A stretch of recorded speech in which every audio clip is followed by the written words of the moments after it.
Ladies and gentlemen, welcome to another great night here in the Final Fantasy Randomizer 2020 Spring Tournament here from some mystical land that I don't think has a name. We have a race, a 1-0 matchup between asher1611 and ShoFukomachi. I can't say that, I apologize. I am Cyclone, I'm joined by the one and only Cheeseinator. How are you doing tonight, Cheese? Hey, I'm good, thank you. So, why don't you tell us a little bit about this matchup? I understand you know these two runners very well.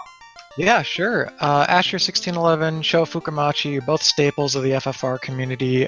They've been around for a couple of years. Sho, in particular, has been around since the early days of the Randomizer. They're both very experienced and skilled runners who've competed in tournaments before. Asher brought me into the Randomizer community through the Chaos Rush race just over a year ago. Sho is a staple in that he frequently runs the Shonanigans races, with just wild flags, entrance, floor shuffle, whatever. But that's not what we're running tonight. Tonight we've got Earth Week Spring Tournament flags. We'll have an incentive in the Earth Cave dungeon, as well as the usual trappings. And that incentive that you speak of is located behind the vampire. We have been seeing it there all week, and it's interesting to see what kind of item could be there. Could the canal be up there today? No, it can't be, obviously, because it's not in the main area. But if we somehow end up with the airship, who knows? It could very well be there, just not useful at that time. And last but not least, we've got a party draft tonight. Our runners chose something very spicy. There are no black magic casters, so it could be slow going depending on where we see Fade. But we've got a choice between a black belt and a fighter to carry us to the finish. It's going to be a great one. We'll see how they figure this puzzle out. And I'll be dropping the runners here, and they'll be getting going shortly. One interesting thing you mentioned, because we have no black magic casters, obviously they have all the life, too, to get through Temple of Fiends Revisited, as long as it shows up in a good spot. But they're not going to have access to a spell like Nuke. And since it's very common for runners to rely on a spell like that, or a very strong spell like that, to be able to get through some very difficult fiend fights in that final area, that could really change up the strategy for how to finish the scene. Yeah, the magic layout in white is really going to be key, because there's one true offensive spell, and then maybe you get some harms in the early levels to go somewhere like Marsh or Ice Cave and kill undead. Really going to hinge on that, plus finding the incentive Thor Hammer will be a big boon for their clearing potential. So, looking at the names, I see... never mind, we're not going to get a chance to look at the names. We're going to see what's in the shops to start off. Already getting a party switch from Asher. And we are finding Fog 2, Fog, Cure 4, and Cure. We're not even going to worry about the black magic because we can't buy any of it, but Cure 4, that is a pretty good spell at level 1.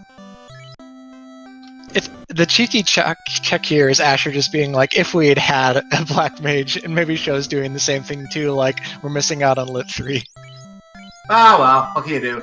And this is going to make the Garland kill at the very start of the fight interesting, too, because we're going to have to rely on weaponry. We don't have Fade or anything else that will hurt Garland in the magic category, so we have to find some kind of weaponry and possibly buff ourselves up a little bit. Ooh, and our first incentive item here is actually in the shop, 7.8 thousand for a cube. Can't use that till much later, but it is a required item. Gets us into the Sky Castle. Yeah, so with these expensive weapons here, I'm thinking they might actually prioritize digging out chests first to get some cash or maybe some gear, and then go for kills. Alternatively, you can look to the pirates, who are a little bit easier to take down than Garland with a weak party. But damage poison on the imps is going to make it hard to get their first level.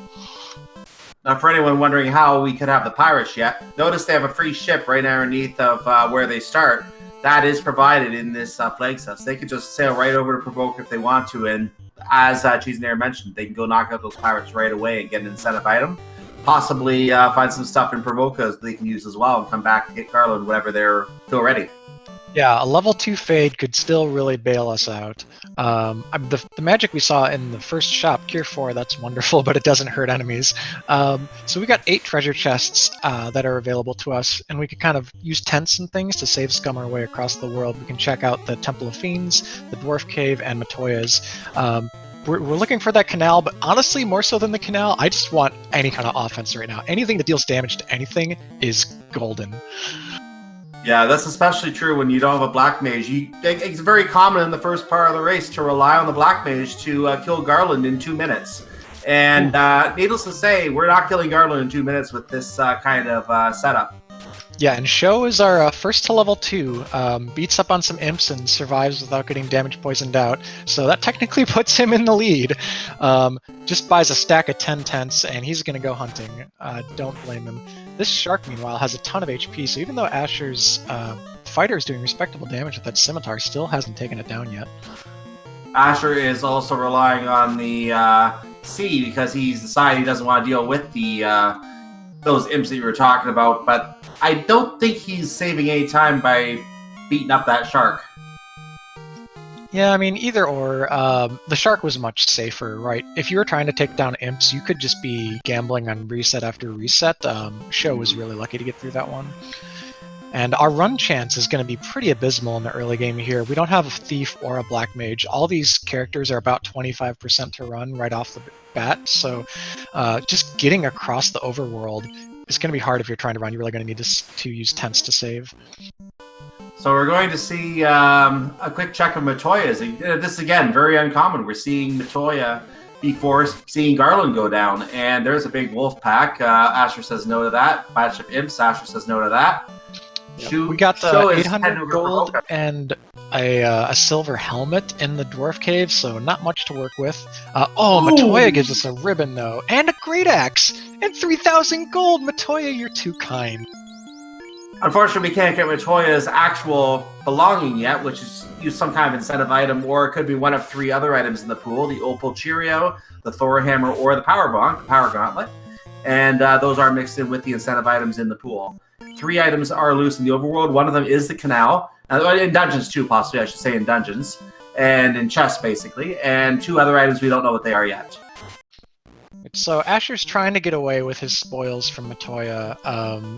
He took a step, though, got into an encounter, and his fighter that had the Great Axe equipped died, so he once again can't kill anything.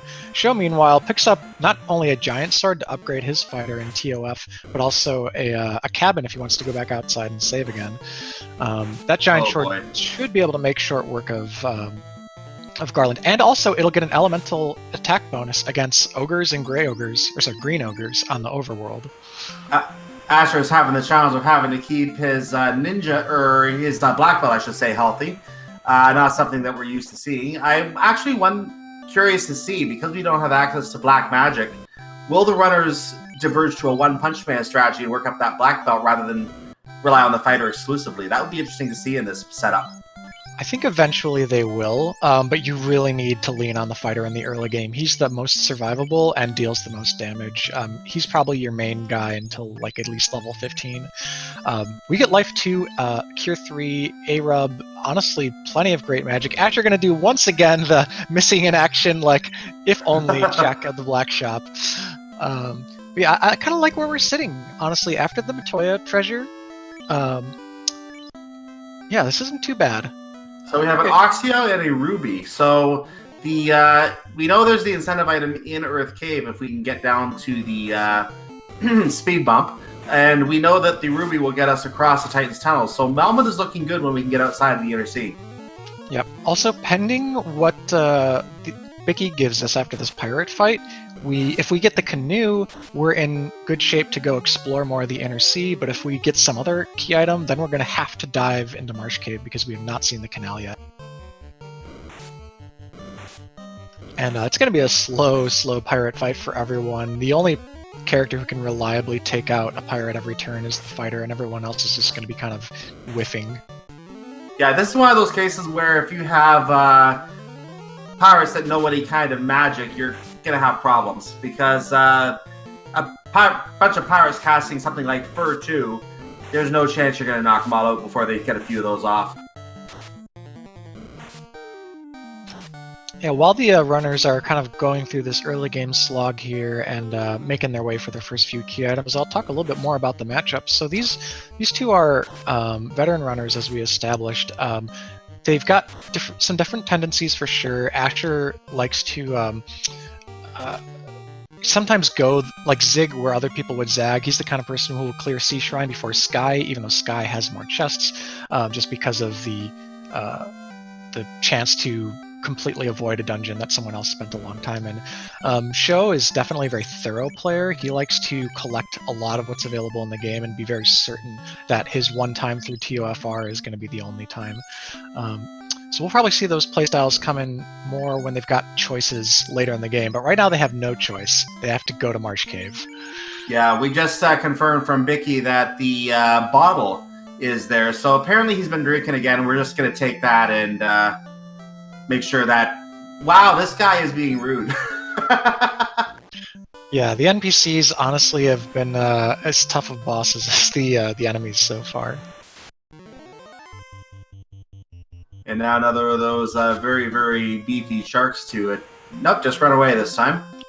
So one problem so far is first 2 levels of magic haven't even had a harm spell. If we could just get like harm 2 or 3, there is a chance that we could not only be able to clear a few more of the packs in Marsh Cave, but we could maybe even go up to Peninsula of Power and try and kill some zombies. There's also the harm spell that you're talking about also brings the suggestion of Ice Cave into the logic. So once we have a nice harm spell, we can go use that to gain, even if we just use it to gain some levels so they can survive more of Ice Cave later. It's a good way to do a little bit of leveling. Even though it's not high experience, it just helps make sure they can survive that slog in Ice Cave when they get there. Yeah, but we'll need the canoe first, and canoe in these flags often shows up as the Earth Cave incentive. If you clear out the inner sea, you're pretty much down to 2 checks. It's Earth Cave incentive or Crescent Lake incentive or a loose item. So canoe's almost 50% to be somewhere outside the inner sea at this point. Well, we'll see if that comes true again here as Asher is going through the chest checks right now. Well, it looks like those are about 1 step apart. So 2 of the same enemy on the same part of the encounter table, 1 step apart here. There's a giant sword and 10 for him. Yeah, the encounter table will be something that both of them will study throughout the game and start to take advantage of, using it to move across the overworld efficiently. The encounter table, for those who are not super familiar with the game's concepts, when the seed is randomized, there are 16 encounters that are spread out among 256 steps, and those are inevitable encounters that as you walk, you increment a threat level, and eventually you will get an encounter when your threat level matches sort of the step you're on. The overworld and dungeons in these flag sets have the same threat increase per step, while it's 30% on the ocean. And yeah, you've got a power cycle to go back to the beginning, or soft reset to go to the next one, so you can gradually make your way across the world, skipping as many encounters as possible if you save at the right times. So we are getting the second Garland fight. We already have Garland down on Sho's side. So Asher's going to try to do that right now. As you can see, not easy when you don't have spells to cast on him. Yeah, this is the pirate fights, the Garland fights. They've been kind of like staring at paint dry. But hey, staring at paint is some people's things, so I wouldn't blame you. Thankfully, Garland isn't using any spells or scripts, because that would have just made this like a real slog, dealing 25-35 damage a turn. Oh, it would have been horrible if he had spells. That would have been... It could have even been one of those cases where it was difficult to manage until you come back later. And you don't have to necessarily take out Garland in any kind of immediate form unless the princess is holding something that blocks progress. If she's just holding her normal loot, then you're good to go. But go ahead. Oh, I was going to say, I'd also like Asher to switch off that Great Axe, which is not great, and switch to the Giant Sword. Giant Sword has 20% hit chance, so he's going to be doubling up his hits on the fighter much quicker on that weapon, which is a big difference in early game damage. So looks like we have Asher stocking up on the finest in campware right now, and it looks like might have picked up some soft potions as well. I didn't see that quick enough. Yeah, a big problem it's looking like is going to be getting magic in the early game, because magic in the next town in Elfland is going to be expensive. We're talking like on the order of thousands, and Asher has 2 digits of money right now. So if there is a fade or a harm to be found, we're going to need the gold for it, which might mean going to Marsh, diving for chests, getting just enough gold to get money that you can come back with and actually like kill things and beat the dungeon. It's kind of funny to think about diving Marsh Cave just for money. How often do you hear that? Yeah, honestly, it's usually a desperation play if there's like a canoe or not a canoe, but like another item in the shop that's a turn-in that you want to see what's behind. Sometimes people will go run to the dungeon for money, but Peninsula Power would be on the table in like any other party composition, but without black magic, we're just struggling. Yeah, there's going to be a real challenge to see how this works out. And I can honestly say this is a party I've never seen in any of the races I've called, so this will be a treat for me too in that aspect. So there's another encounter done for Asher, gets a little more experience. Sho is checking around the menu, looking at using a tent outside of Elfland. And we're going to see, well, he's going to look in the black magic shop, and we can see that Brack, Fire, Ice, Sleep of some form were in there. But now what we want to see, the white magic. We have Fade. There's Fade. Excellent. Fade. Harm Fade and exit. Oh my goodness. We've been rescued. We won't be here for 3 hours. Everyone, collective sigh of relief. Fade, Harm 3, and Exit. Now again, you wouldn't normally think of Harm 3 as something good, but there are places where it can be useful. So I would definitely say Harm 3 is something that I would put on at least one of them. Fade is strictly superior to every other harm magic that the white mage can cast, so you're just picking up the Fade at that slot. True, yeah, just pick up the Fade. That makes sense, actually. Asher's still giving us the sorry if only checks. I love it. Yeah, Sho did the same checks for level 3. So now we can kill things. White mages are going to power up and get a lot of charges of Fade quickly. They get 1 at 5, 1 at 6, and then I think maybe 2 more or so by level 10. So that's going to be the main engine of our offense. Sells the giant sword. So Asher wasn't overly invested in fighting with that. Great Axe is just fine. He's going to be able to finance his Fades, his exits. This marsh play suddenly became kind of trivial. Between a ribbon, a Fade, and exit, you put that on one white mage, and you're going to get through there almost guaranteed. So Asher is still one. Go ahead. Oh yeah, we can't actually cast Fade yet, so we do need a couple levels to get off the ground, but then once we're hit level 6 or so, like, Marsh should be fine. Yeah, they're not going to go to Marsh until they're in some way able to survive some of the difficult things there, and I wouldn't be surprised. I'm not sure if we've seen how many houses we've seen or how much they are yet, but we're going to get another of the if-only checks. There's a Warp, by the way, if you want to know where Warp was. But yeah, it's going to be interesting to see if they use the casting a Fade within Marsh Cave to actually try to gain a couple levels before moving further down. I'll be curious to see how they play that, because having one Fade charge is not going to get you through the 3rd floor. Yep, so it looks like Sho is going up to Pop. Definitely down with this play, assuming he's already level 5 at least to get his grind going. If you just want a couple of levels, like getting to 6 right outside Elfland isn't bad if you find ogres and creeps. And the other option is to look on the ocean for groups of Kaizokus, which are with money and decent experience. Sho is trying the Peninsula of Power. Let's see if this works out for him. Well, he's started it in the middle of the long run on the table. Yeah. But 2 charges of Fade already, so Sho kind of with a little bit of an advantage because of some of the fights he was able to bank in the first 15 minutes of the game. He's already level 7 party-wide.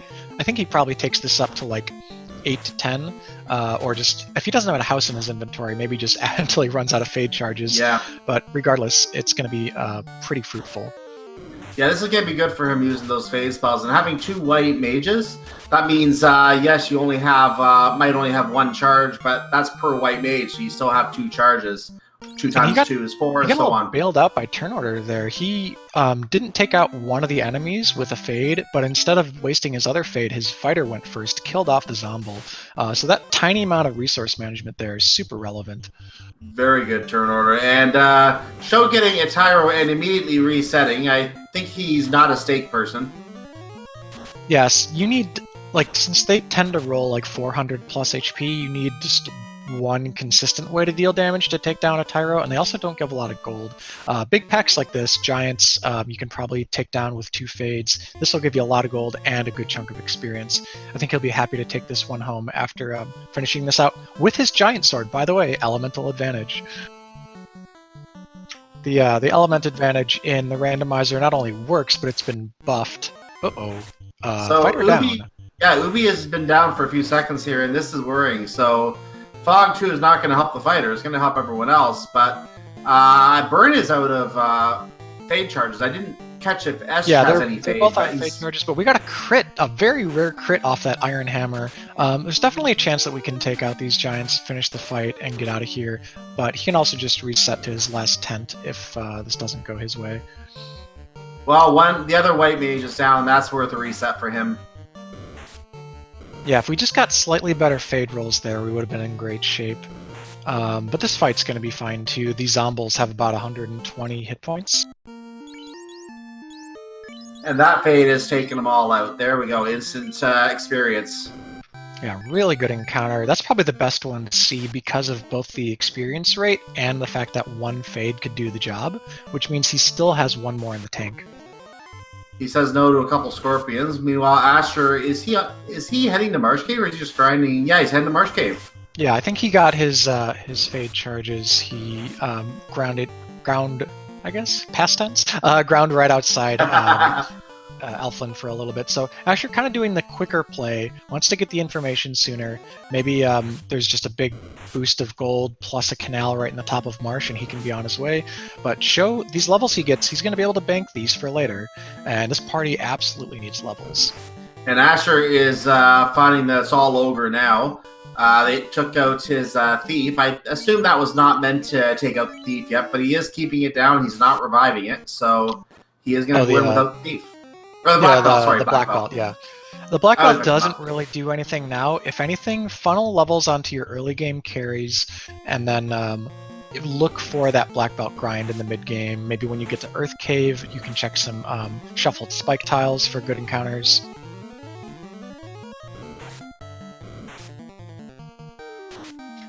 Now, what would really be awesome to pick up would be something like a light axe, right? A light axe is both a good fighter weapon and would give us spammable AoE so that we don't have to waste fades on packs like that one Asher just saw. Because he actually came in at level 5, only one fade charge apiece. Didn't we find one of those in Temple of Fiends already? We found a great axe, not a light axe. Oh, great axe. Okay, my mistake. Yep. Yeah, Great Axe was in Dwarves, and actually no, it was in Matoya. Giant Sword was in Temple of Fiends. Silver Helmet was in Dwarves. Yeah, correct. Asher might have bought a house, because he's backing all the way out here.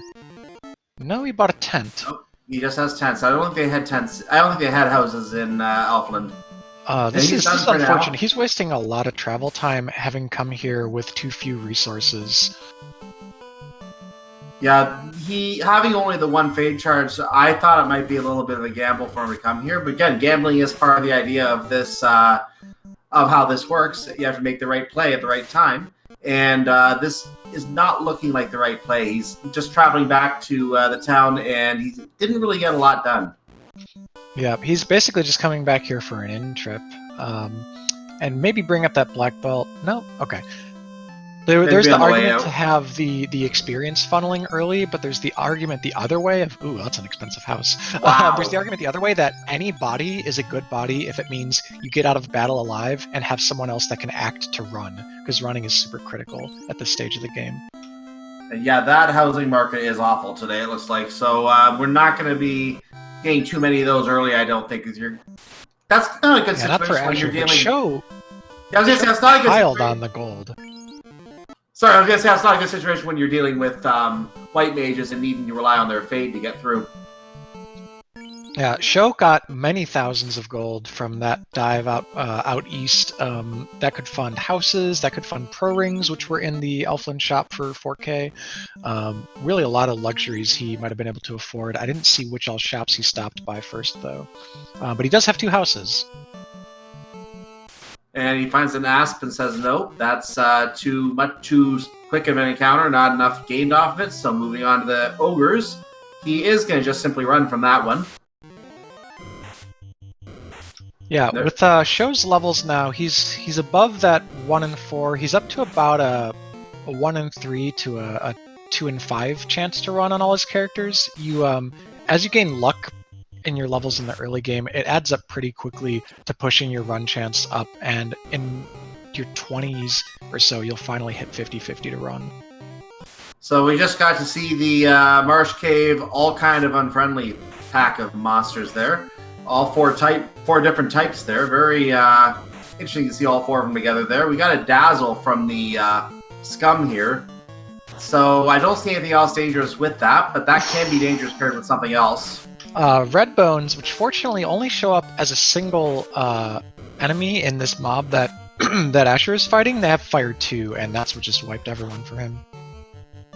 Looks like he opted for ribbon on the fighter, which is, there's an argument for that. The fighter has a lot of survivability, but I think you automatically have to put it on the fade caster with exit, because that's kind of your out condition for this dungeon. He gave up trying to escape from that. All he wanted to do, I think, was get the information of what was in the top half, and then possibly run out and come back later if he needed it. I think he just wants the information right now. He's not planning to walk out with everything, I don't think. I can't see him trying to go to the 3rd floor the way he is right now. Yeah, but Asher didn't even get all the chests checked on the top yet, so just a struggle to get up there and see them. Got to deal with these unrunnable zombies and ghouls. Sho is going to give us a check here. We're going to see what all these chests are, because he's pretty well situated. He's got enough HP to survive a Fire 2 cast. And Sho gets to run away right away, whereas Asher got completely knocked out by those same groups of enemies. And Sho using the exit. Yep, and House is up, so he's got all his magic charges to go do the bottom here. Sho's preparation really paying off.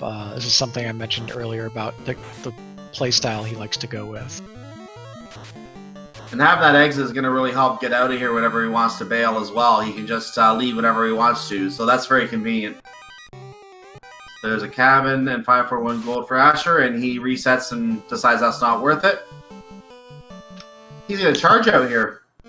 Unrunnable pack here with Muck, Scum, Spider, and Arachnid. That's 4 different enemy types, which you're always going to be scared that one of them rolled a script with something dangerous. Yeah, that's the pack I was mentioning earlier on one of them as well. So let's see what the chests have here. The Bane Sword, that is a nice sword to have. That allows them to use the Bane spell without having to worry about magic, which I think is really good, because I think it's a black magic spell, isn't it? Well, Bane is, yeah, it's a black spell. It's Poison Stone element type, which is resisted by maybe a third or so of the enemies in the game. It's not going to do anything against undead. It's not going to do anything against these oozes, so it's not great for this dungeon. No. It'll be good later, but especially it's good because you can sell it for a jillion gold. Update, we have our canal found in Marsh Cave, so the Inner Sea has been expanded. Yep, that canal will get us out to Earth Cave, it'll get us out to Crescent Lake, it'll let us turn in that ruby, which leads to 2 key items right now since we are landlocked. Or land-bound, I guess, ground-bound. We can't get in the air, basically, so before you're in the air, fly. The ruby gets you through the Titan's Tunnel passage, through that incentive, and all the way to Sarda, who also has an incentive.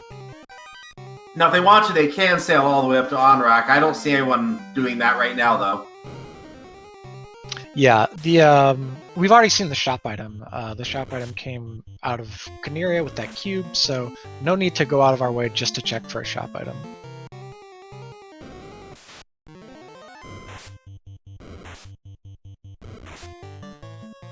Alright, so Sheriff's got 1 chest left here to dig out, and then he should be able to exit no problem. Asher got a preview of the ghosts. They were killers, so he's back in. Yeah, in Asher's situation, given that he's much less prepared, much less durable down here, I might be thinking this marsh dive has taken me forever, get the canal, exit, and just leave a few chests behind. It's not something a lot of people are comfortable with, like abandoning chests, but you do have to decide between like what's efficient and just taking out your small wins. He may very well be doing that right now, knowing that he's been having a bit of a difficult time with this Marsh Cave. So he's going to head over to the canal immediately, I'm sure, and will he check those other chests? And again, we could have to come back later for the key lock chests if there's something important in those those chests in those 3 key lock rooms as well. We don't know yet if that is the case. He may have to come back later anyway. Yeah, pretty low percent. Don't see anything required in Marsh Keylock too often, only 3 of the chests in the whole game, but yeah, this seed could find a way to troll us much further down the line. In the meantime, though, Canal gives us a lot of prospects. We've got 4 incentive checks in front of us that we know of. That's disregarding the fact that there might be loose items in Earth Cave. Asher doing exactly what you said. He got the canal and said, see ya. Good call. Sho stocked up on pro rings. That's going to keep his party safe from the death element. So things like rub, squint, toxic, and quadex.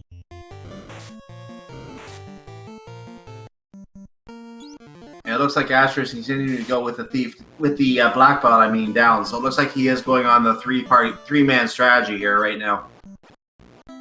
Yeah. That said, the way Sho's done it, he's already got his black belt past level 10. At level 10, you get your 4th hit. You still don't have a lot of attack power yet, but the black belt really starts doing relevant damage after 10, and it scales up pretty quickly from there. So without any gear, the black belt's going to be able to contribute to the damage. There is a reason why we call the promoted black belt One Punch Man. It's about 16 punches, but it does a lot of damage.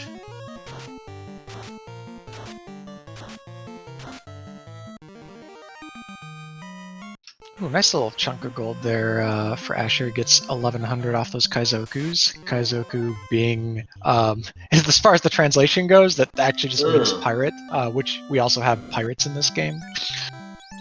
So just gotta look at the white magic and black magic in Melmond, and the white magic wasn't very interesting. The black magic also not very interesting. So we're not missing out on much here. So interestingly, wall is there. Obviously, we want wall. That's as good as having a ribbon on someone. You just need to spend a charge to cast it. But I think we get harm spells at every level. We can get harm spells just because. And if you see undead, casting harm means not wasting a fade charge. Alright, our runners are almost in sync here, going to turn in the rubies, so despite the level disadvantage, Asher is keeping pace with Sho.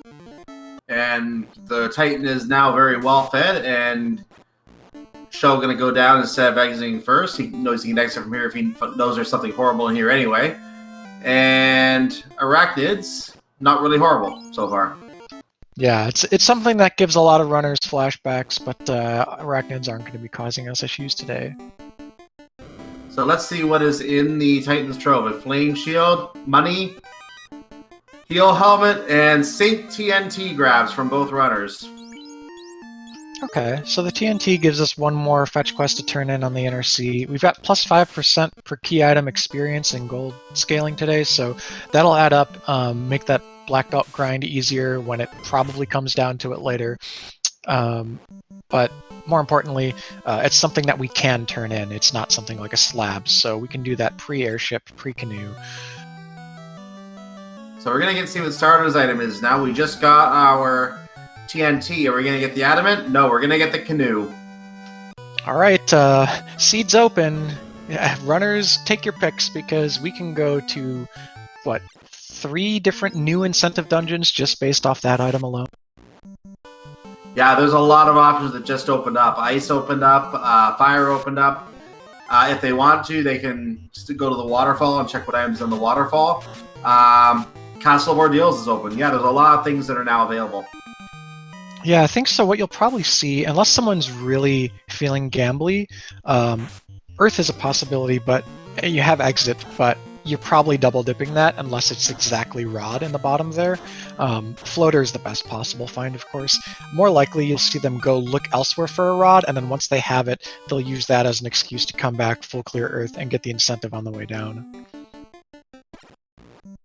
So Asher's on his way out of the Titan Tunnel right now, and burning the encounters, and now going to head back.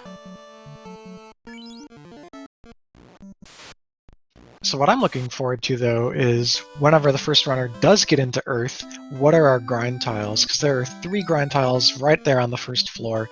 If we can find something that's a lot of easy experience that we can dump fades into, get the black belt up close to 21, we can turn it over to a black belt solo grind. That's what I'm hoping for, because black belt, that's a class after my own heart. And half an hour, or 31 and a half minutes, we're getting our credit bridge from Asher. He's going to head over to Dwarf Cave. I thought he was here already, but apparently not. So he picks up the gold in the helmet and goes to take the TNT south. Yeah, he might have gone and reset that check just because it was pretty far away for not much yield in the early game.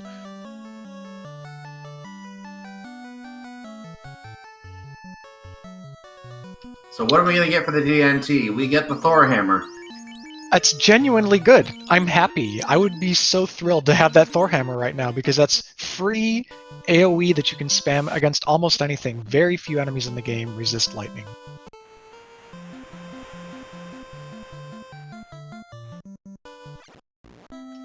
That said, the more items that we find which are not required key items from our incentive checks and turn-ins means that we're more likely to end up needing loose items scattered in treasures somewhere. Asher might be making a run at Earth Cave here.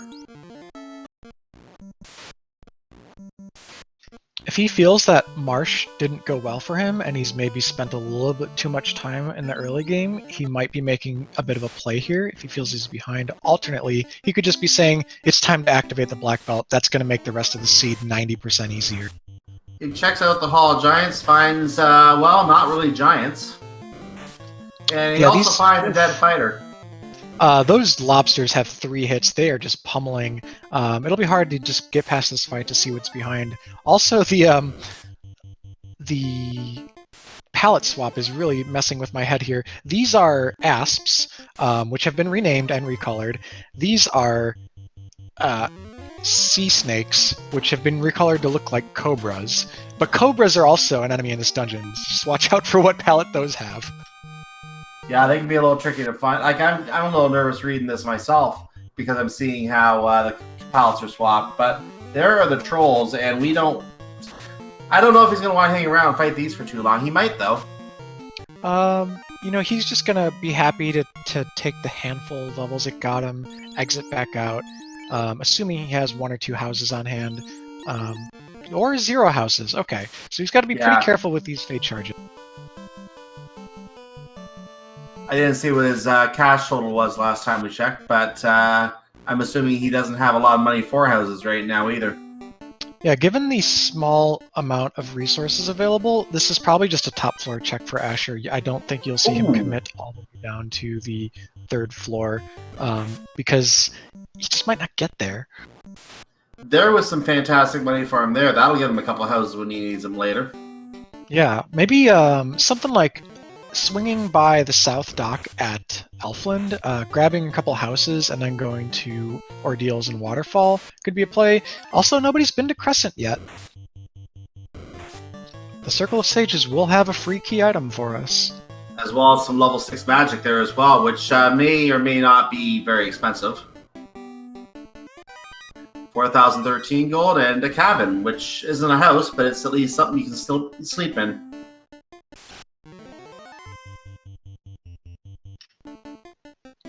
A lot of the enemies in the Earth Cave here for Asher on his palette swap have rolled sort of a rustic brownish red theme to kind of match the dungeon.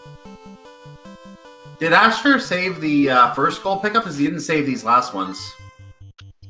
Unclear. He is in a better gold situation either way with some of the packs he was able to take down, so I think he's going to be okay. Ordeals also is not a super resource-intensive dungeon, so he could go there with like 4 fade charges in hand and probably make it through.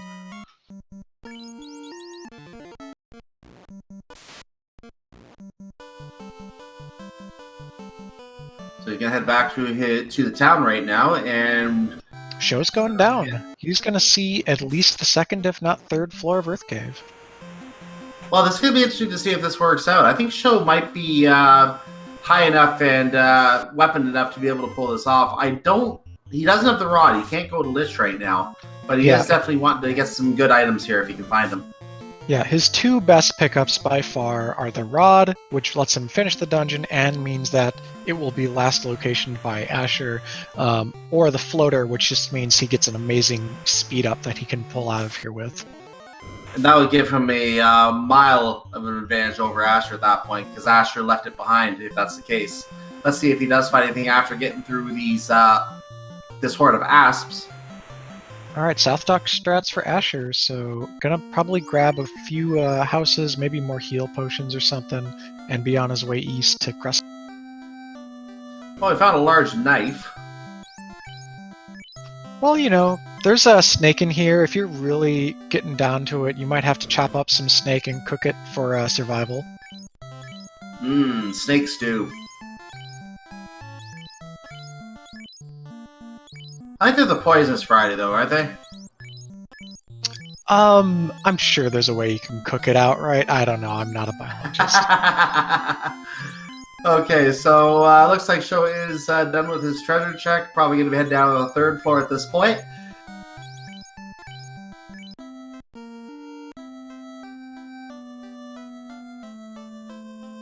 Asher gonna make another check here of the level 4 shop. Remembered that he wanted heal 2. Can only afford 1 copy, so gonna grab Invis 2, which will be needed eventually in the end game anyways.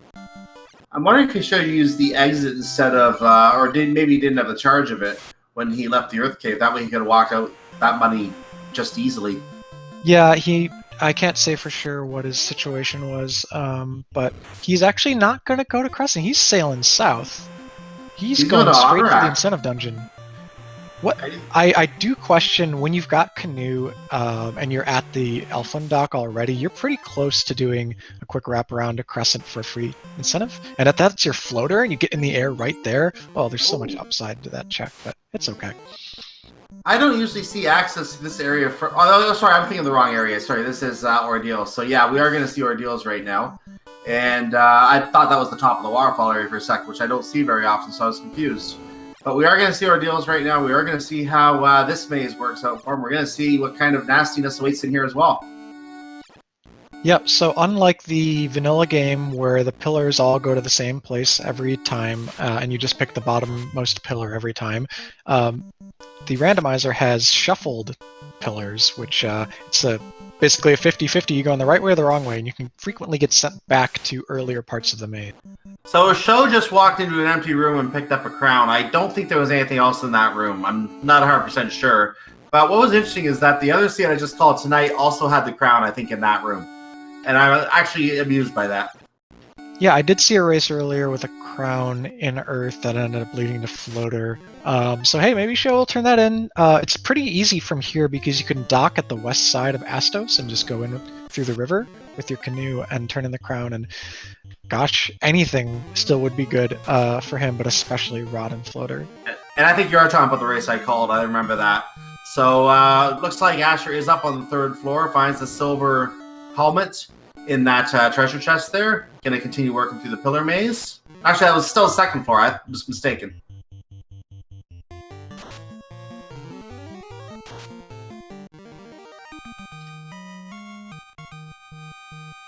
Alright, what will the kindly king have for us today? We give him back his crown, and for some reason he gets mad about it and attacks us. Frankly, I think he should be more grateful. Yeah, he really should be more grateful.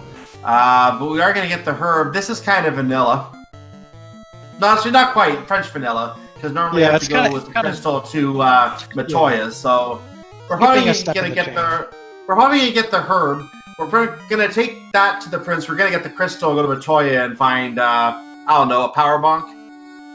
No, I think it'd be awesome if it was crystal at herb to key at Matoya and just sort of throw the entire original chain for a loop. But I like that no matter what he gets out of this, it's been a big key item bump. He's gotten the crown +5, herb +5. He might get another +5 here and just jack up his experience yield. Alright, Asher's been going through here. He checked the spike tile in the top right room of the maze floor to see if he could find something for his black belt. He's got 2 more tiles on the way through here that he can grind on, one of which is really good because there's no advancement of the encounter table when you step onto and off of it. That's the one coming up here. Mummies have heat and dark, and they seem to like to spam their spells, so that's going to slow us down later whenever those show up. Shogot has loot, an important go mode item, but not one that's really got payout for now, so maybe a little bit of a time waste going down into Earth. We are getting worms right now on Asher's side. Good fight to take, but can be a tough one with this party makeup, especially if you have a fighter on one knee. Fog 2 is being used, but he really needs to be cured right now. It was hard for me to tell what fight this was, so I didn't get immediately excited, because again, palette swap is messing with my brain, but 4 worms is actually one of the best tiles in the entire game, if you have the resources to fight it. Those things have 4,000 experience each in vanilla, so then do some randomizer calculations, whatever, you're just making bank if you can get through it. He might even consider coming back into the dungeon afterwards if he remembers how the pillar maze goes, just to take that tile a few more times. He probably just wants to make sure he gets his item out first, but we'll see if he decides to do that, because as you said, that is a great grinding tile, and if you can get those charges, you can wipe out a few of those packs. There's your floater. Heck yeah. Alright. And Asher opting into this fight, which he didn't have to. You do want to see more tiles with the Black Belt party, but with no fade charges, yeah, that could have been super dicey, because rock rolls hit very hard. He also had no exit charges, though, so I guess because fade and exit share a level. Yeah, they do. Regardless, floater, he's in the air. He doesn't need to come back here. There will be a safer, more secure grind tile somewhere. And Kizoku's now stopping him on the way out, but they don't really give a lot of experience. They're not worth fighting. Peds, on the other hand, they're worth fighting. Yeah, Peds are still pretty good. Anytime you're in the single-digit levels to low teens, you're happy to see a Ped fight. Sho's on his way to Crescent. That's why he's running into this pack here, and gonna give us a look at what the sages have for us. And since he's in the area, you might even see him do Ice Cave. Sho gets a nice perfect jump to level 13 for all members of his party, and he is now shopping the finest of Crescent Lake's armor today. That lovely cloth and wooden armor and chain armor, those kind of underpowered for this point in the game. But the silver bracelets, that rolled just under vanilla price. They're normally 5,000, I think. And silver bracelets have... actually, are they 5,000 or 2,500? Regardless, they've got 15 absorb and very low evade penalty, can be equipped by any class. So really good pickup here that'll keep his white mages safe. Meanwhile, at 44 minutes and 7 seconds, Asher is in the air.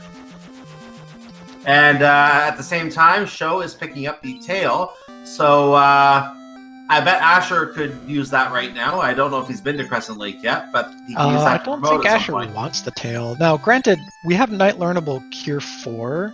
That's not to be discounted.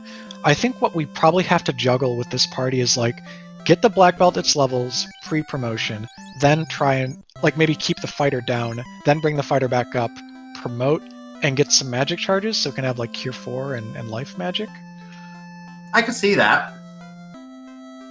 So let's go to the Fairy in Gaia right now. First chance seeing that. Normally it's the Oxyel. This is where the Power Bonk is.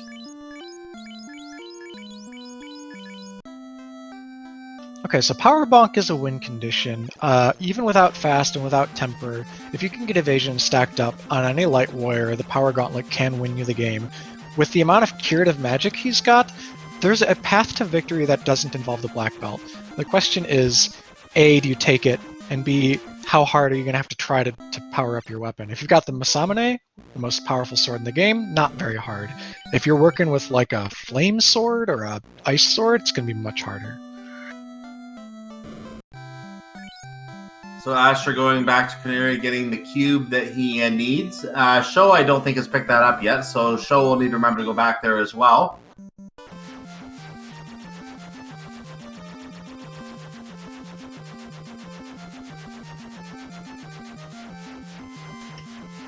Asher trying to throw his airship into the volcano, maybe get a little bit of lava dripping off the bottom just for effect, but decides the better of it and passes on volcano for now. He's going to run down to the Cardias and probably get some free chests here, or totally go somewhere else. He's going back to Ordeals? It might be. He wants that worm tile. He wants those worms. He wants to kill those worms. Sho, on the other hand, is in the river, and I didn't see where he's going, but he is in the river, so probably volcano or ice at this point, I would imagine. Either that or he's in the north. So every minute that Sho spends on every minute and Asher just decided to turn back around. Never mind. Oh, come on, fight the T-Rex! Fight the T-Rex! Oh, T-Rex is worth 7,200 experience in vanilla. That would have been a good fight. So I was gonna say every minute that Sho spends on the ground, whether sailing through a river system or on the ocean and not being in the air with that floater, is time that Asher's getting ahead of him. Sho's had the level advantage for a while, but Asher's quickly going to get the exploration advantage. And the exploration advantage is really what comes down to be the big thing here. If you can get in the air early, especially a lot earlier than your opponent, that gives you a lot of time you can use to grind later if you need it, and therefore potentially make up a deficit very quickly. I saw Ribbon in that shop. Also, I just saw Death Touch from the Mudgulls. Mudgulls are here. Mudgulls are in Sky on the Bridge of Destiny, and Mudgulls are also in the Earth floor of Temple of Fiends Revisited. So we'll be seeing more of that.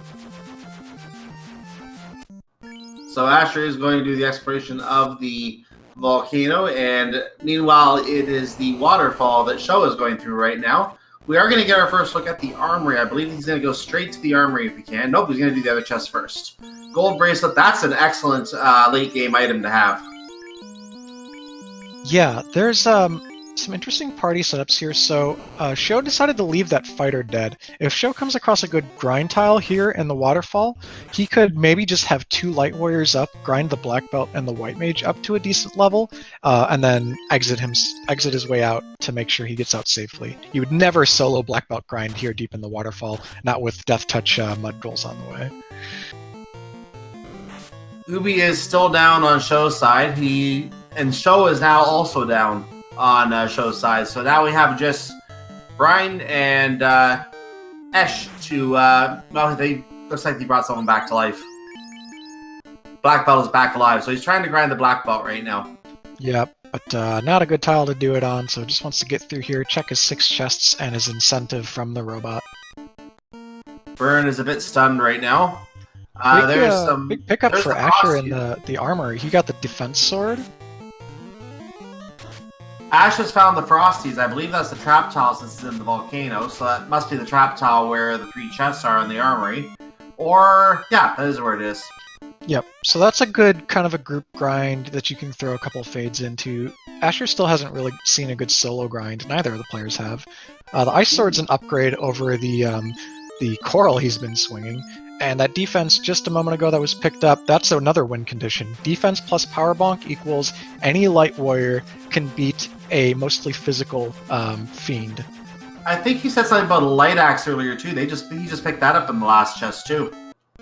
Yeah, not as relevant now. We have more magic charges plus that Thor hammer we got a while ago, but any spammable AoE you can put on your team is still going to save you resources, especially going up Sky Castle. So it looks like Sho is purchasing, well, a house. Yeah, Sho has Oxiel. He could make a dip into Sea Shrine here. Neither runner is in go mode yet, and really has enough checks to kind of see through to that go mode. But Sho's deciding against it. He'd rather gun down incentives, and make no mistake, he will be in the air pretty soon too, because he's making for ordeals. And Asher has decided to burn off some tiles around the Castle Ordeals. He is going to go back in and grab that worm tile, it looks like. He's just burning off the encounters first, and there he goes. He's going in. I think the wise move, to be honest, is to bring up his black belt so that it gets a lot of this worm experience, and it'll be easier to facilitate a black belt grind later, because the thing about the fighter win condition with power bonk and all that, it does have kind of an upper limit. If you're looking at 5 hits maybe on like your best weapon with no fast charges, no tempers, so it's going to be really hard to stack up consistent damage on late fiends. Whereas if you can get a black belt to 32, that's 8 hits unfasted with much higher crit rate. So I don't know. I've been thinking black belt since the beginning of the game. Asher seems to be thinking that now too. He's putting the black belt in back for safety. Yep, it looks like he is now choosing this as the place to grind the black belt. So we are going to get some good worm experience out of these fade charges. And that's going to give him, I don't know, maybe about 4 or 5 levels. I'm just spitballing, I guess, here. We'll see how it ends up. We also saw the first worm go down to about 290. So these look like they have mid to high 200s HP within the range of fade to one-shot them, but absolutely a thing that you can one-round. Seem more interested in the rock goals? He's leaving the worm tile behind now. I think he wants to grind on the other tile. So rock goals are a pretty good tile too. Worms are more experienced though, and they were pretty low HP, so what gives? The poor side 2 just got squinted at, and so did one of the white mages. So 2 party members down. Okay, so we do see our runners crossing paths here. They're both in ordeals right now. Sho to actually do the dungeon, get the floater, and get out. Asher trying to figure out the optimal grind here. He's going to rearrange his party, his gear, maybe juggle who's alive and who's dead.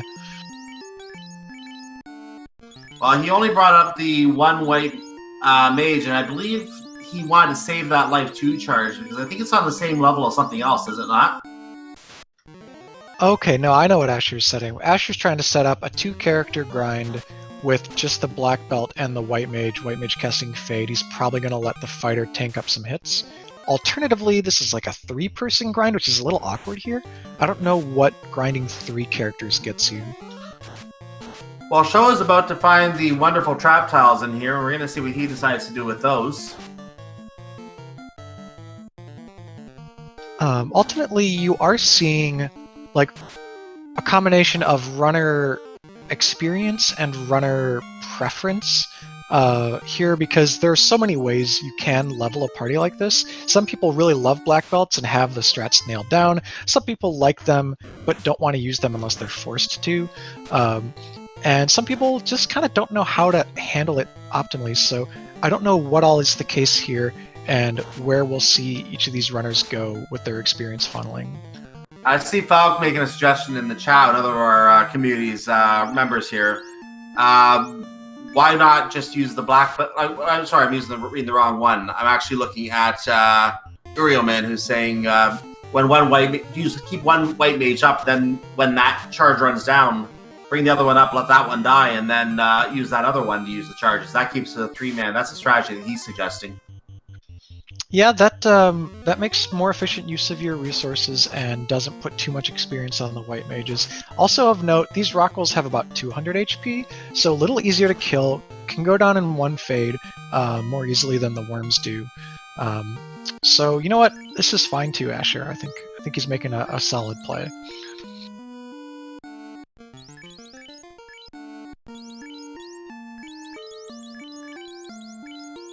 Yeah, Gregory Puff, the Black Belt Master, is in the chat. He's a little lost on Asher's decision here. Probably would rather grind the worms.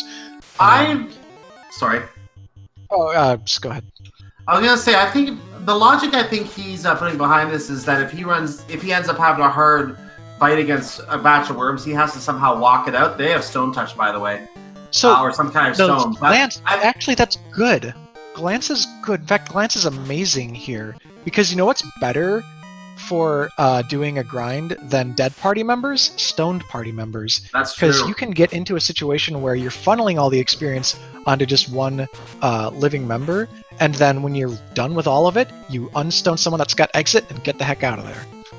But back to what I was originally going to suggest, I think the logic is that if he has a hard fight against one of the worm packs, he can just go ahead and step up, and he's out of the out of the castle. He doesn't have to walk it around and possibly die along the way. So I think it's something to do with magic conservation, not wanting to rely on that exit charge. And if the worms were this last tile, he'd be doing the worms here instead. Yeah, that's a consideration too. He gets 1 free magic charge by grinding here instead of before. But how will he juggle what he's got left?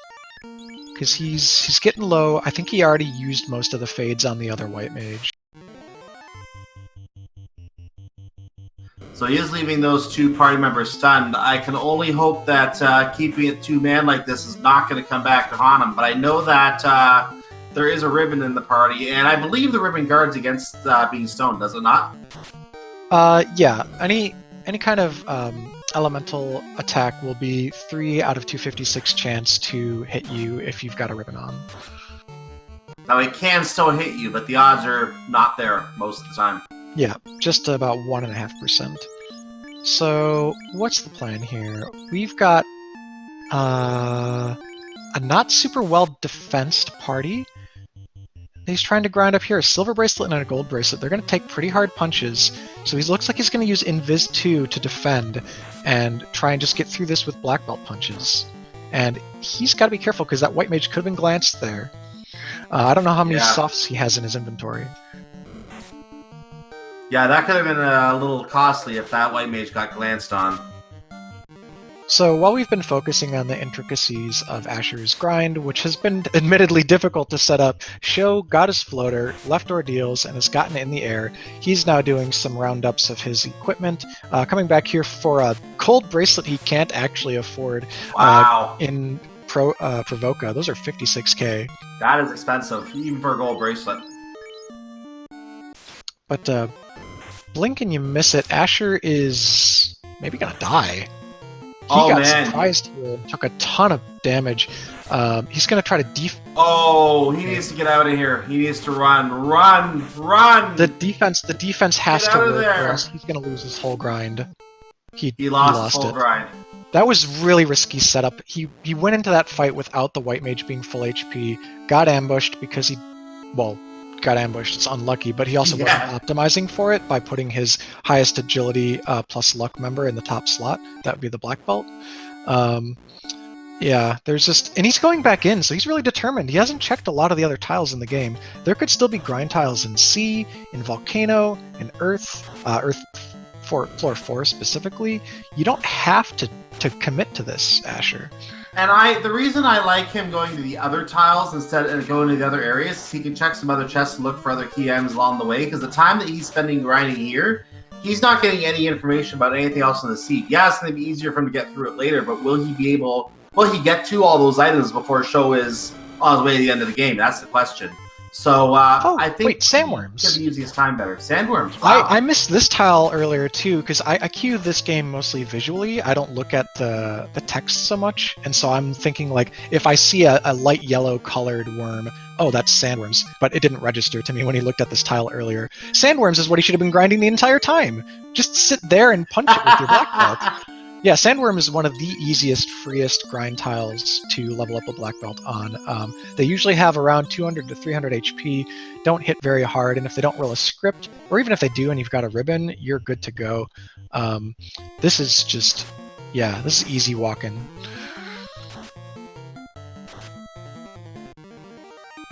Meanwhile, Sho's doing the walking grind strategy, hitting up Ice Cave, which is an incentive dungeon. He's going to have to go through the full rotation here to see what the incentive is, because he doesn't have warp. He's got 3 characters up, so he's getting good walking experience onto his black belt. He's going to see a bunch of spike tiles as well if he decides to maybe sit somewhere for a while. Hopefully this Man-Cat Medusa pack doesn't mess him up, though. So Asher is working on his sandworm grind. He is probably going to have a much better time with this one, as you suggested. He's probably waiting for the fighter to suffer a casualty, but has not happened yet. It's just grinding way too easily.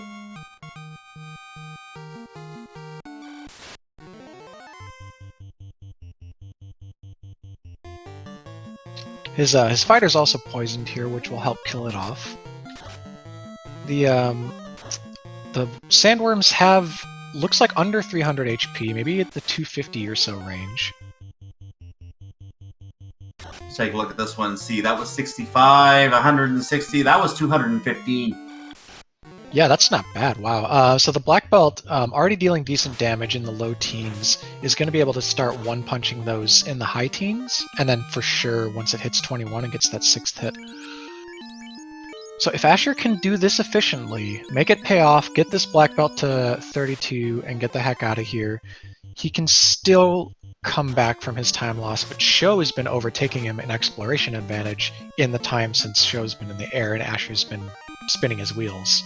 Even if Asher just gets to the high 20s, that'll allow him to gain a few more levels on other fights as he goes, because there will be unrunnables along the way, I'm sure. And he could even run into a war mech, gain a couple levels there if he's lucky as well. So he doesn't have to get all the way to 32 from here. He does need to get some exploration going, or he is going to fall too far behind, I worry. The other side of that is that once you're grinding the black belt, you almost can't give it up too early, because then you're not getting the maximum efficiency that you were looking for. You want to be able to lock in your 8th hit and then go start getting first strikes in the top slot, start making enemies run away from morale checks, and really secure your fights like Kraken 1, like Tiamat 1, because with no fast, you know, we're going to need these hits.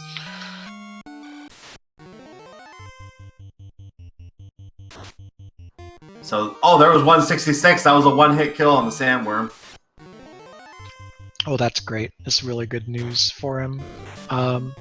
Yeah, and the fighter is almost dead, so God, what I'd almost love to see is like take full HP party members over to the rock goals, get the white mage glanced, come back here. Actually, wait, can you do that? Yeah. What you could do, okay. This is kind of ridiculous. I don't think he should actually do this, but I just want to play out the scenario. If he gets the white mage stone, walks out of the portal to leave the dungeon, saves outside, saves his progress, comes back in through the maze, grinds this tile solo, then he can have the white mage whisk him back out of there from stone status to safely secure his entire grind. But the white mage is already dead, so forget that. Yeah, that's not going to happen. So this is now a solo grind. So this being a solo grind, it's relevant that he's going to have to get it out of here. He's going to have to walk through the worm tile, not die. He's going to have to walk through the rock gold tile and not die. Plus any random encounters along the way. If there's any trances in the scripts that we haven't seen crop up yet, that's non-elemental and can be spooky. But his MDef that he naturally gets by leveling up should keep him safe from touch attacks. The one thing that you were pointing out, though, the fact that he has to get through those really two tricky tiles solo and not die, that means that this is basically an all-in move. Like, if you've ever played poker or any kind of game like that at a casino, this is when the chips are all in the middle. If he loses this black belt at any point before he gets out of this castle, all of this effort will be a waste. Speaking of losing the black belt, yikes, he's not dealing enough damage to these sandworms, and they're hitting for 60 or 50 a pop. Yeah, this is not good. This could be the end right here. And it is. He didn't get it to 21 before leaving it behind, which is another kind of a maybe lack of experience move. You really need to make sure the black belt that you're leaving there solo is one-shotting things every round before you let it alone like that. Either that or you need to come in with an opal bracelet and a pro ring, really max up that absorb. He only had a gold bracelet and a ribbon for 25 absorb. So Asher certainly, I'm sure, feels way behind at this point. It's going to be hard for him at this point to make this up, I think, but we will see what happens here.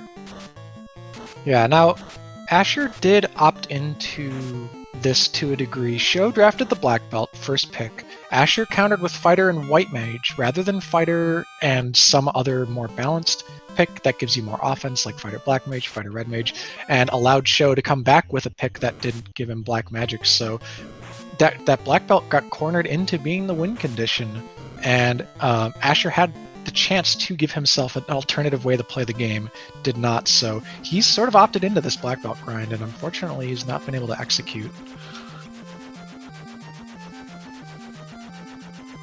So he's going to... Sho's got the key, right? The key came in not Ice Cave. The key was from Waterfall. The key was in Waterfall, so Sho's clearing through the key lock checks now, looking for loose items, maybe some late game equipment.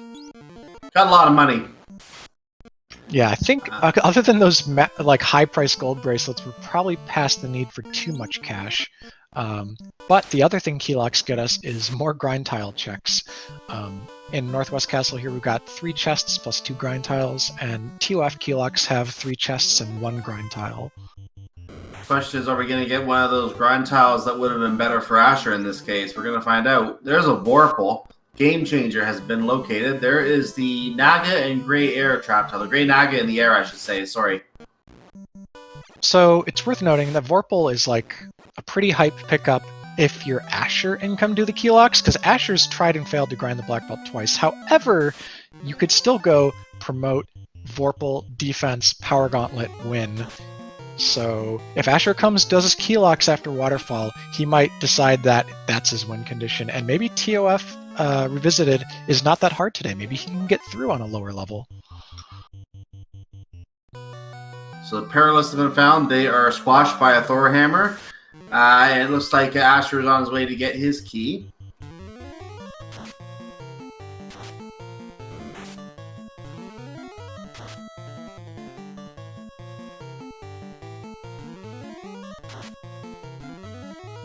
And the Gassy goes down to some Fade. Yeah, they rolled pretty high HP tonight, so hopefully the formation of 2 to 4 is runnable in Temple of Fiends Revisited. Otherwise, we'll be sinking lots of fades into those. Sho's translating his slab at Dr. Un. He's going to be able to speak Lefanish. Once he gets down to Lefane, he can check that incentive item. Gotta be the best language shooter ever. You learn language in 2 seconds. Yeah, and you go from just hearing Lupa from everyone to full sentences, so really big upgrade. There's the Foul Shun, a heal pot. Money. Not really much of anything down here in the dwarves area. That's one of the worst dwarf key locks I've ever seen. Yeah, that was the dwarven treasury, if anything else. Yeah, there are times where I look at big banks of chests that have, like, just low-tier items and small amounts of gold, and I'm like, yeah, this is where the randomizer was filling its junk items. Now, of course, it depends on which randomizer you're talking about, and all algorithms aren't the same, but that's kind of what it feels like.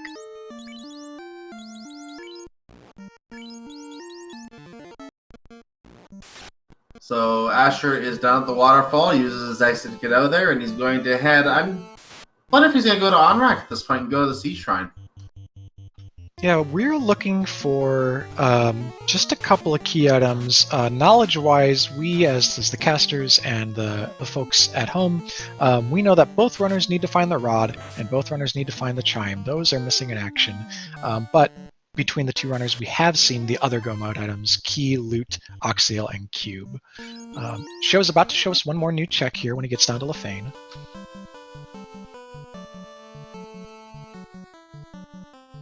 Asher's back in the air, and we do have Sho just getting through that fight right now at level 22 now, it looks like. So Sho is actually very close to endgame levels at this point. Also, I'm hearing from chat that Sho already has the chime. I did not see which NPC that came off of. Was that what was in ice? Because I think our track was asking about ice. Was that what was in ice? That's very possible. Let's go. Let's see what we get from the Lefanish here. That'll also help us get up to date.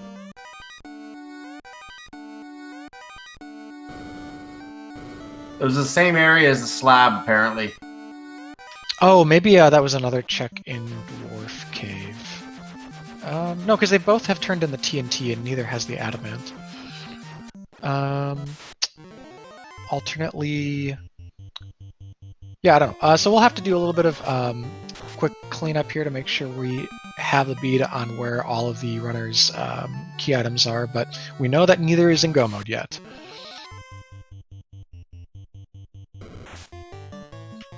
Oh, okay. Yeah, loose and ice, yeah. It wasn't well, I guess it wasn't the incentive one, so it was just loose. Okay, so one of the loose items ended up being a required go mode item. That's really important. It is. Asher's going to have to full clear ice rather than try and blitz through it and just take out the incentive box.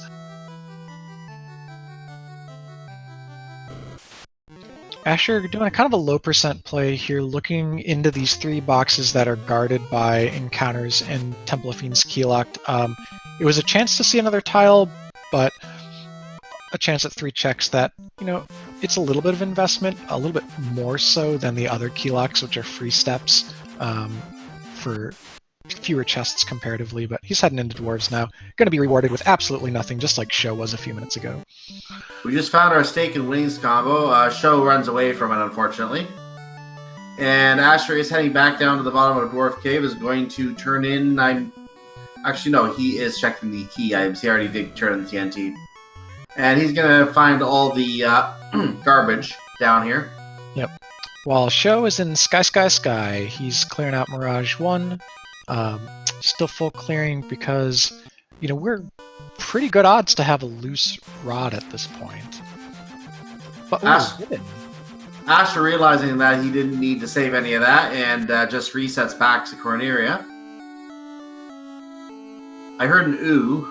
Yeah, there was a second ribbon total that we've seen in the game is here in Mirage 1. so that'll help Fantastic. keep our Light Warriors safe. And Asher picks up a win condition right there with the Vorpal. The Game Changer is now in Asher's inventory. Both runners have that at this point. Opal armor, that, well, he's going to keep it.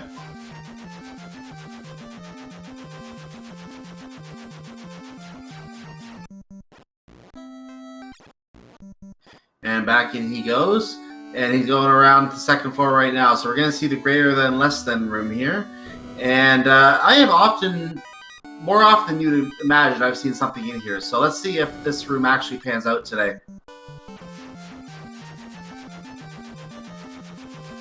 Get a hero run all the way around the floor and no problem getting around. There's a cabin. Money. And more money. Alright, Asher's in the right place to find his loose chimes, so good thing that he's here.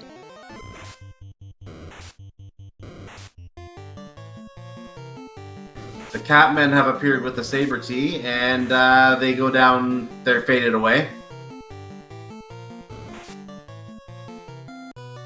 It looks like the Wizards got, or the Mages got up to level 23, and we didn't see much of anything in that greater than less than room. Yeah, bit of a womp right there. That's 10 chests that were all a dud in that room, 8 chests that were all a dud in the Dwarves, so if there's wealth in this seed, it's concentrated elsewhere. It's concentrated in the small locations.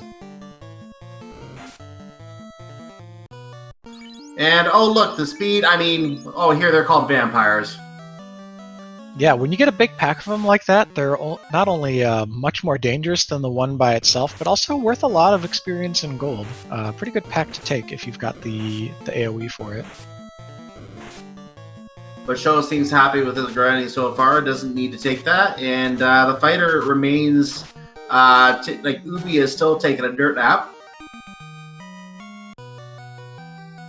Ooh, Sho coming down for a pretty out-of-the-way chest here. Without warp, this is a lot of steps to commit to get one, but gets it out of the way, and he's going to go for these more dense banks here. 4 on the left, 5 on the right. That is a white dragon. I don't know if I've seen a white dragon before. I've seen Frost Dragon. Yeah, that's Frost Dragon, but renamed. Honestly, I have some words for the folks who do the renames and palette swaps for broadcasts, but that's for another day. Yeah, I wanted to make sure. I thought that was the Frost Dragon, but it was a different name, so I wasn't sure. Iron armor is not going to be useful, but we find some money in that room. Again, not a lot of it, so not very useful. Alright, Asher gonna check every spike tile, and has got some Georges here. That's our green ogre, which is more of a teal ogre today. Yeah. And he's got to go all the way back around here because he does not have warp, so has to check each of these chests before falling down. So the Gur Ogres were more of a Wiz Ogre color palette today. The Wiz Ogre is obviously looking different than that. Pro Ring. Quickly equips that and checks out the trap tile, and there's the Wiz Vamps. Yeah, this would be a good group grind, but I think I saw that those Wiz Vampires had rolled high HP when Sho came through here earlier. Well, they fade away in 2 fades. And he's only at level 18, so he is definitely behind on the levels because he did lose those 2 attempts to grind earlier when he was in the Castle of Ordeals. So losing those 2 grinds earlier did cost him a lot of time in terms of experience. Yep. Sho just picked up a Pro Cape on the right side of Sky 1. Pro Cape is equipable by every class except Black Belt, and that's 8 Absorb in the shield slot, so really, really good gear for keeping your mages safe, especially.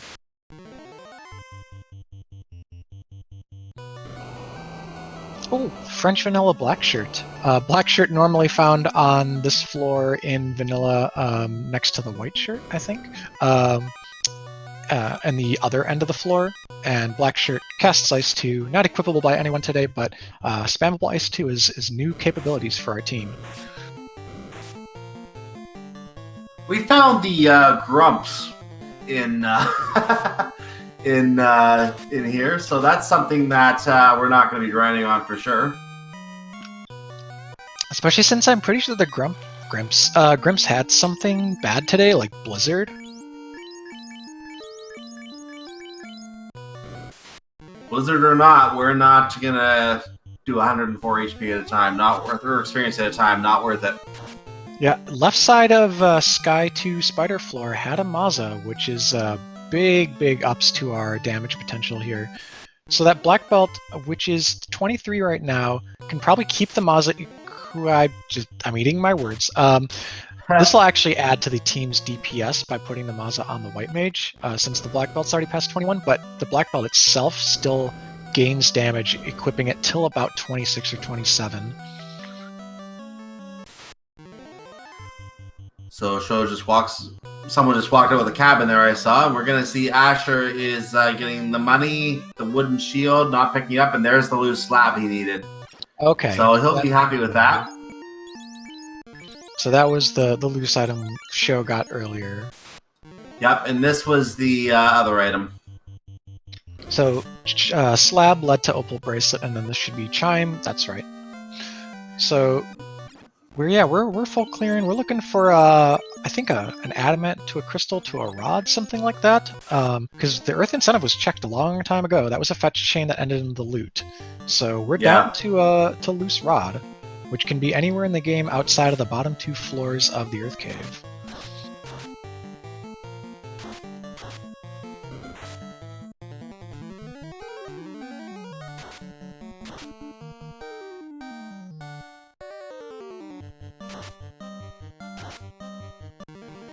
Both runners picking up a good amount of walking experience, and Asher decided to revive his black belt.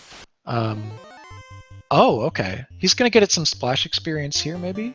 Not a tile you commit to grinding a long time on, I think, because it is kind of hard to kill.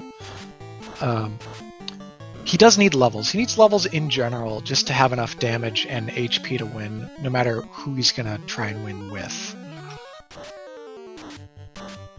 But he's also got to get busy clearing the game and finishing his incentive checks. He does need to do Earth and find his loot, and he needs to go somewhere. Might be Sea Shrine, might be still yet to be in Sky, or deeper in the volcano than either runner's been, but that rod is out there somewhere, behind another fetch chain. So Sho is now on the 3rd floor. Last batch of chests in the Sky Palace. He does have to fight off his Chimera, though. Yeah, it's cool, like a snake lion dragon or snake lion horse or something like that. In the game, it's dragon type, so it takes extra damage from dragon sword, and it's also weak to ice of all elements. So the black shirt helps take it out.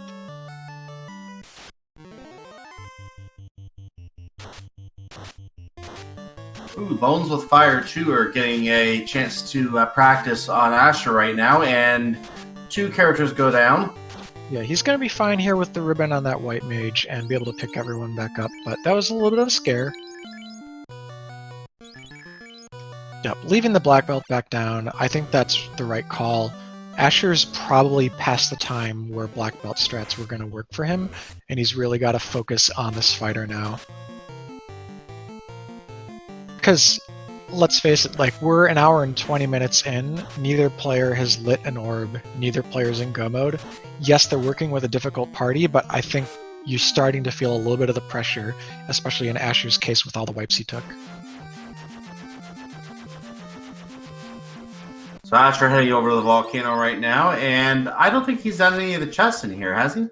He did the armory, he did not do the hairpins, and he didn't go deeper. So nobody's done B4. Ooh, and Sho finds our last ribbon. Yep, all 3 ribbons accounted for. 1 was very early game, I think Matoya, and then 1 in Mirage 1 and 1 in Sky 3. And so with 3 ribbons in hand, here's what you can do. You can just go promote. The only reason not to promote the black belt is magic defense. Your ribbon's got that covered. So I think you promote, get some extra magic on the fighter, get some extra... because he can also learn Fade, get some extra AoE coming out of the fighter's slot, and swing around a Vorpal or a Maza or whatever. Like, this party can get pretty powerful if you go and promote from this point forward. Now, the fact that Sho has been choosing not to have the fighter up the entire time makes me think that he's not going to do that, but he could still promote, he still can take advantage of that. We'll see what he decides to do. He is about, however, to get to the penultimate floor of the Sky Palace. And let's see those Blessed RNGs or whatever other remote you want to use. And we're going to see if we can get ourselves a robot, which we just arrived. Forget the praying. We got the robot. Immediate Warmech. Okay, Warmech smacks for 2/3 of the HP on that black belt. Little scary, but we're doing double invis 2s this turn. And what did the black belt lead off with? Just a punch, just a test, see how much damage he's doing. Decides he needs to power bonk. Warmech not very evasive, but decently high absorb. I will destroy you. Okay, this is good. So doing elemental things like that, Fire 3, that's resisted by all the ribbons. We're going to continue power bonking, start fading, and getting more evasion stacks up. This will be our 5th evasion stack this turn. So our runner's almost unhittable besides crits at this point. Fade, not bad roll there, 153. The Mazza, 3 hits, 3 damage. Yeah, you're not going to punch through with a white mage. No strength to drive that. You're probably better off casting Fade. Fire 2 comes out, does minimal damage to the ribbon protected warriors. Black shirt for 33. This Warmech is lasting a while. Yeah, Warmech's HP in vanilla. Oof, Thunder! Resisted, though it is a scary spell otherwise. Warmech's HP in vanilla is, I want to say 1,000. And there's a vanilla nuclear. And that takes down Ash one of the right white mages. Ash is gone immediately. Yeah, he's got to start getting through this HP. It could be up over 2,000 in a bad roll. And as long as the black belt's alive, the black belt can dispatch of Tiamat with the tools that are in his arsenal. Here's the good news for him right now. Knowing that nuclear is on Warmech means that takes it out of the Fiend pool for Temple of Fiends Revisited. Yeah, it takes out one of the Fiends. So there are 4 nuclears that all come from Warmech, and one of the 4 has now been accounted for.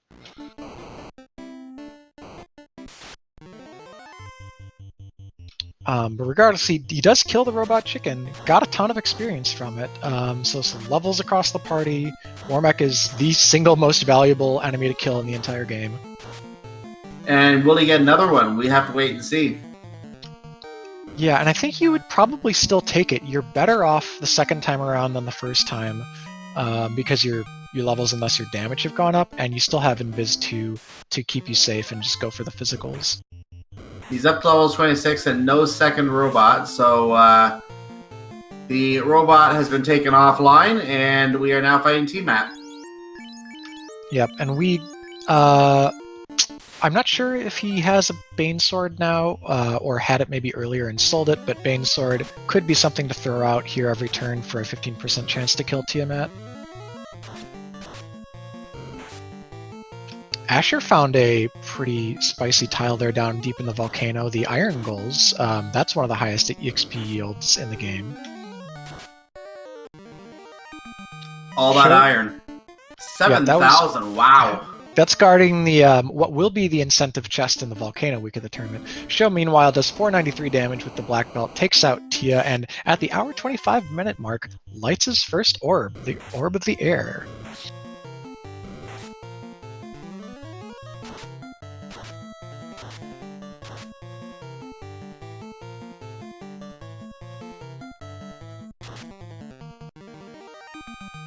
Yeah, really like Sho's position from here. He does have to continue full clearing, looking for either the crystal or adamant that leads to the other one, that leads to the rod, but he's going to get levels on the way and get really well situated for TOFR. And he's going to do some late cardia checks. Surprised he didn't do this when he got in the air earlier. So we are pulling Carry on Asher's side right now. This is his first Fiend fight, and Sho himself only has one Fiend fight completed so far. That's Tiamat.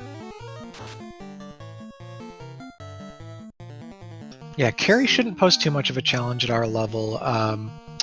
Gonna be able to deal consistent damage here with... Oh, fast! Okay.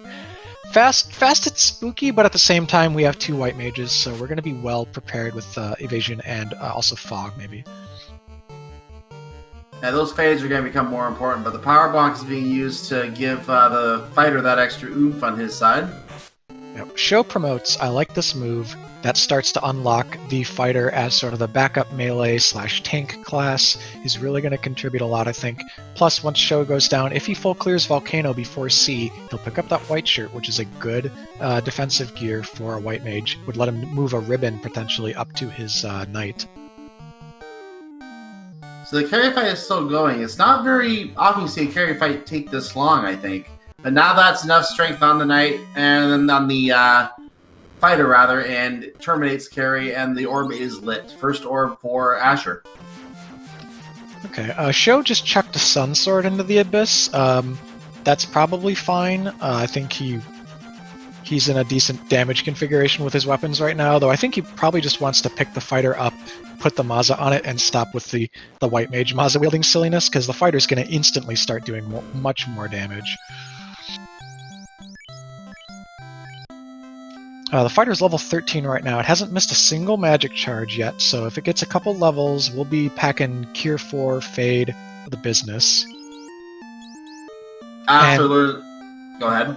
Oh, I was just say, that's assuming he does pick up the fighter, which, like, that's the only reason to promote, so I'm not sure what Sho's doing promoting unless it is the fighters in the game plan.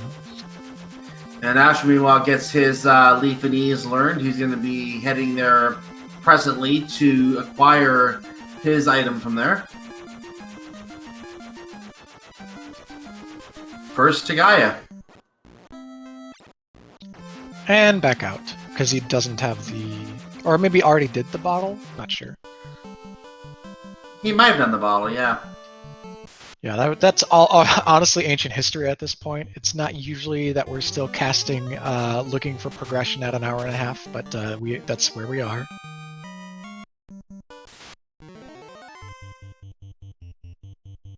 Hangry Canuck, one of our other community commentators in chat, points out that the Vorpal wielding Dead Knight, that's a good place for it. And yeah, showing some disrespect to the Vorpal, I can understand. God, disrespect the Vorpal.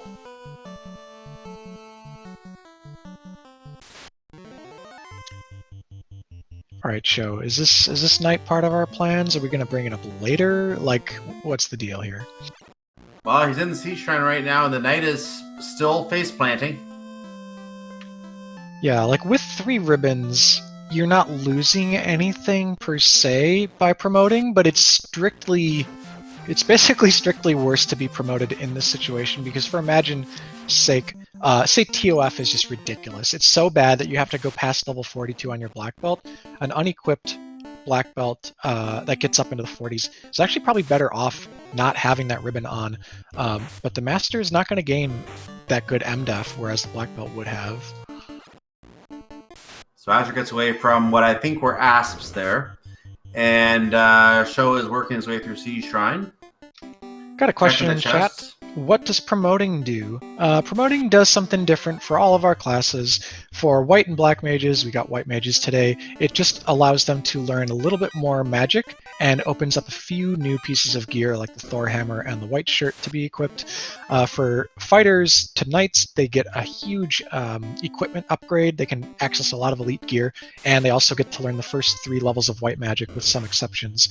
For black belts in the vanilla game, using vanilla stats, which is what we're running, the black belt actually gets worse after class change. It goes from gaining 4 magic defense a level to gaining 1 magic defense a level, so strictly worse. So if there was not any magic gated by promotion for these white mages to white wizards, there was absolutely no reason to promote. So the character gaining the most from promotion in Sho's party is currently dead. Yeah, and it makes it a little curious why he chose to do that. Probably, maybe just be looking for the white mages to survive in Temple of Fiends Revisit. That's my best guess, because they might not survive very long there. From what I suspect he's thinking, but I mean, they am don't surprised gain any survivability per se. They gain access to level 8 magic, but we haven't even looked at the level 8 shops. That is true.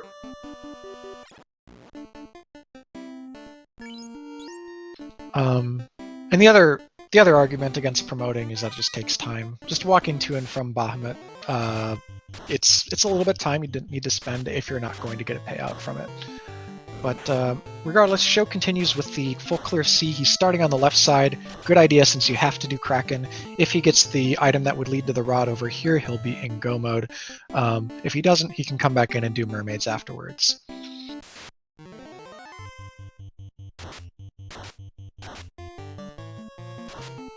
And mummies are casting some darkness right now, which is not really going to affect him because I don't think he wants this fight. And Sho is no longer checking grind tiles. Oh, there's the adamant. Ooh, loose items accounted for. And as soon as I say that, he was in no mode and had skipped one grind tile, but he stepped onto this one with 3 blue dragons. Kind of spooky, but he's going to get through it thanks to the power of Fade plus his black belt. Regardless, that adamant will lead to a crystal, which will lead to a rod and put Sho in go mode. So Sho is in the driver's seat.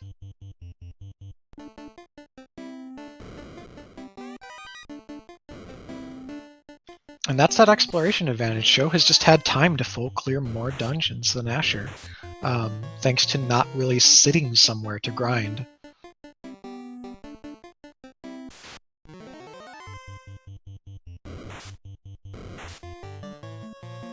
And we have the Sea Troll Lobster combination on Sho's side. We saw some very interesting lobsters last seed. I was just a little while ago here on Speaking Before, but right now he gets through it and is now on his way to check, I assume, the last chest in here. Or do you think he might check any more chests? I think so. I've noticed frequently in ShoFukomachi's races in the past that after go mode he continues opening chests. I think he just likes to give himself a shot at a few more pieces of elite gear for the late game.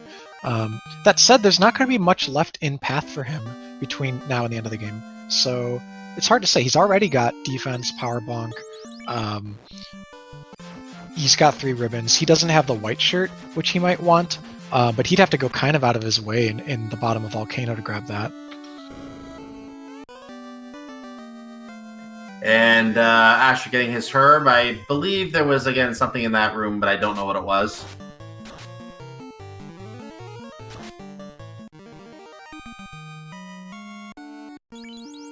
So the king has giveth the herb. Asher is going to head over to Elfland right now and turn that in. I believe that was a Thor hammer, if I remember correctly. This will be the loot. Oh, it was the loot. Okay. I'm thinking of a different chain. Yeah.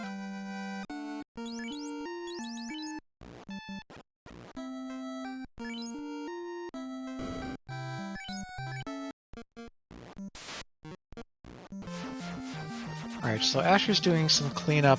If he does what I talked about before we started, where I said, you know, Asher likes to do sea before sky, that could give him a little bit of a way back into this. And he's on the continent. He's looking at... Oh, no, he diverts. He diverts to promotion. Okay, so for starters, Asher's definitely... No, what is he doing? Oh, he's clearing Cardias. Yeah, he's clearing Cardia Islands. I'm trying to make color commentary here out of things Asher's not doing. Speaking of things that runners are doing, Sho is full Kraken 1.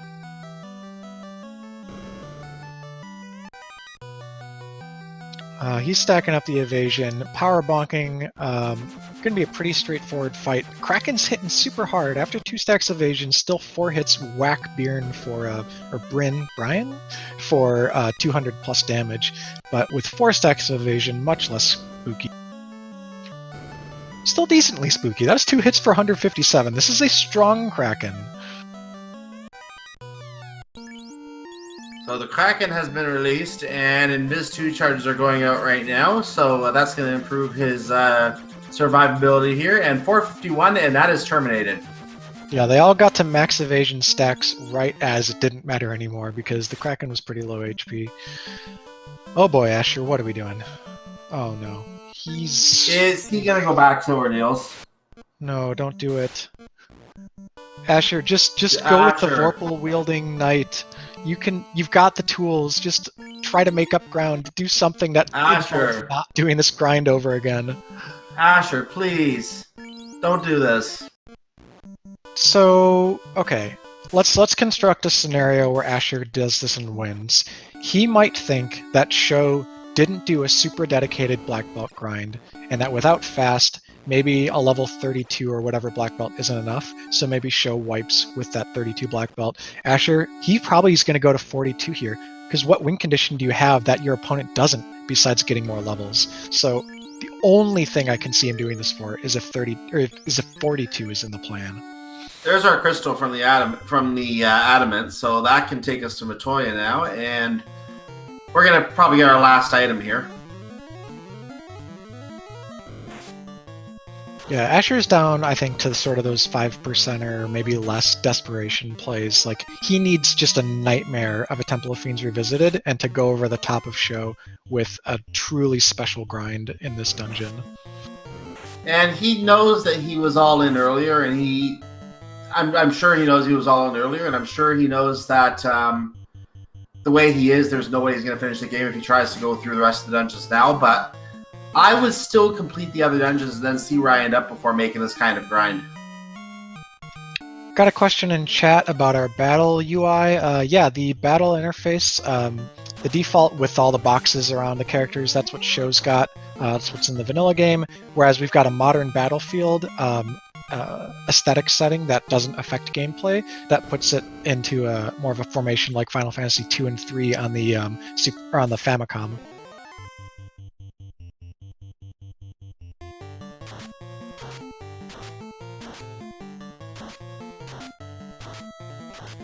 So Sho is going to work his way through Volcano right now. This should be pretty quick. He is go moding it at this point.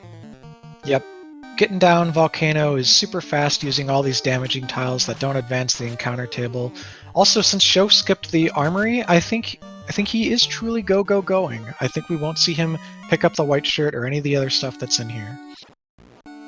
So not having that white shirt is going to be unfortunate for him later, but he may not need it. I mean, he really doesn't at all. He's already got double Invis 2 casters. The white shirt's resistances are obviated by having 3 ribbons, and the white shirt is technically slightly worse armor than a gold bracelet. It has 1 higher evade penalty.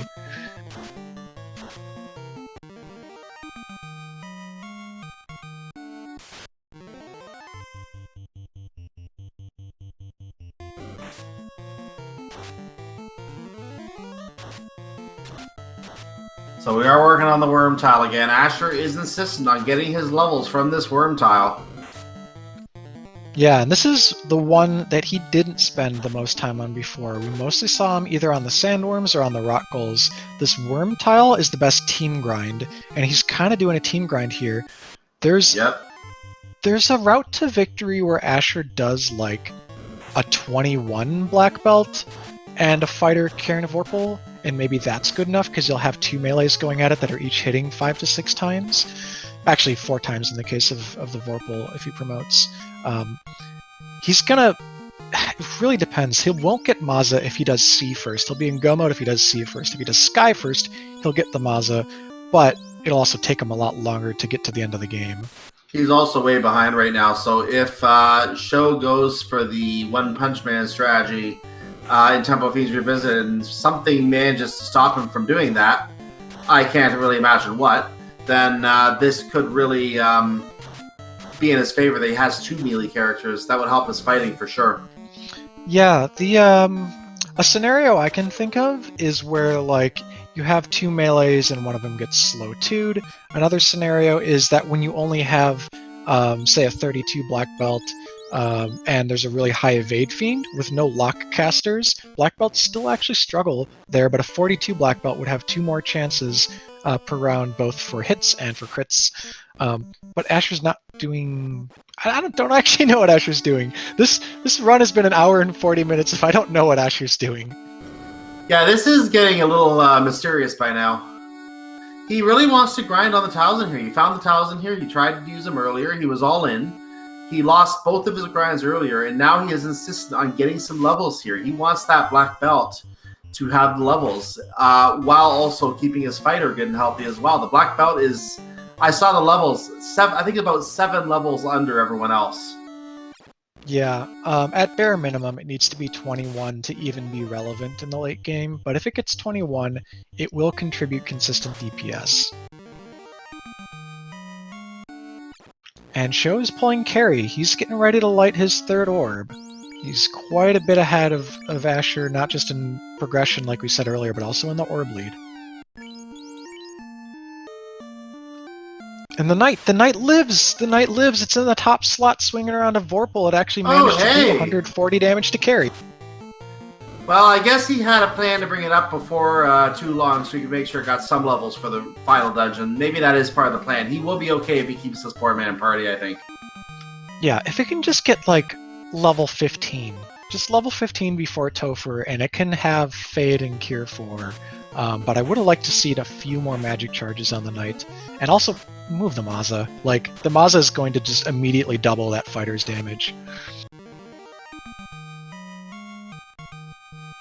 That may also be the reason why he kept the fighter down for the knight down for so long, because he knows he doesn't need to rely on the fighter that much. He wanted the black belt to gain the level so it would be more useful, and the fighter is already going to be strong. So yeah, maybe that's the whole plan. The fighter gains the most HP the quickest out of any of the classes, and also the gear you can throw on it, it'll guarantee to be having the most absorb, so it can sit in the front row and take a hit from Kraken 2 and shake it off. It'll last for more.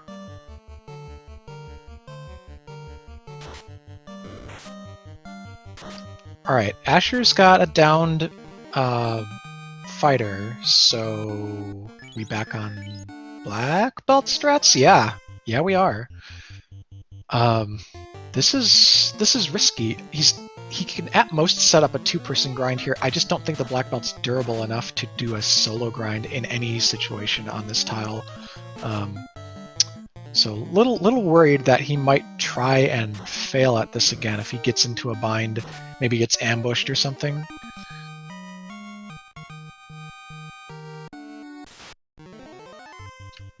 Sho is progressing through Earth Cave at a pretty quick clip here. He's already down on the 3rd floor. Should be breezing past... there's no vampire here. Vampire was already killed. Should be breezing past on his way to Lich just a couple floors from now. Asher, meanwhile, still grinding the worms.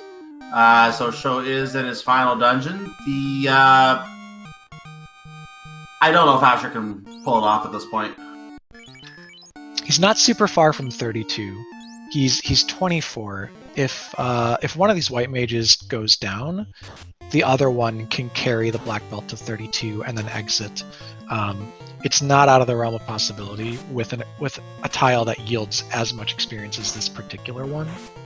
Well, I'm talking about the race itself, because Sho is two floors away from getting Lich, or as we call it, the other speed bump. And once we roll over that speed bump, we're going to Temple of Fiends Revisited. Normally, I would say that it's easy for a Fiend, one of the refights, to just instantly knock out the life caster and you're out in trouble. But we can have 3 life casters in this seed. I don't think there's a lot that's going to slow Sho down getting to the bottom of the Temple of Fiends Revisited. Yeah, the wins for Asher are few and far between here. Temple of Fiends would need to have one Fiend who's like very high evade, so you need to spend time just like bonking up to even have a chance to deal damage to it. And while you're doing that, it's either working through specifically a spell or skill list full of non-elemental AoEs that hit you before you can heal them off. Because I think physical attacks aren't going to be an issue. We have evasion stacking, so physical isn't going to be what does Sho in. It would have to be high damage spells and skills. And the speed bump is rolled over. We're out of the pothole. Lich won. Goodbye. Sho just lit his 4th orb and is in full Topher mode at 1 hour and 45. Maybe just going to clean up his magic here before finally doing the damage to Temple of Fiends.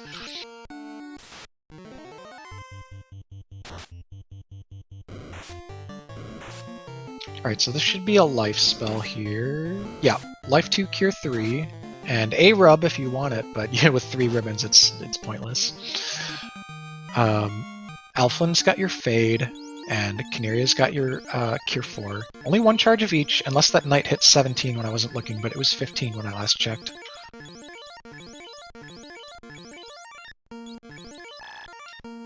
Also, Asher is down to one character. It's a level 30 black belt with a gold bracelet, a pro ring, and a ribbon. So that's 33. No, didn't even put the ribbon on it.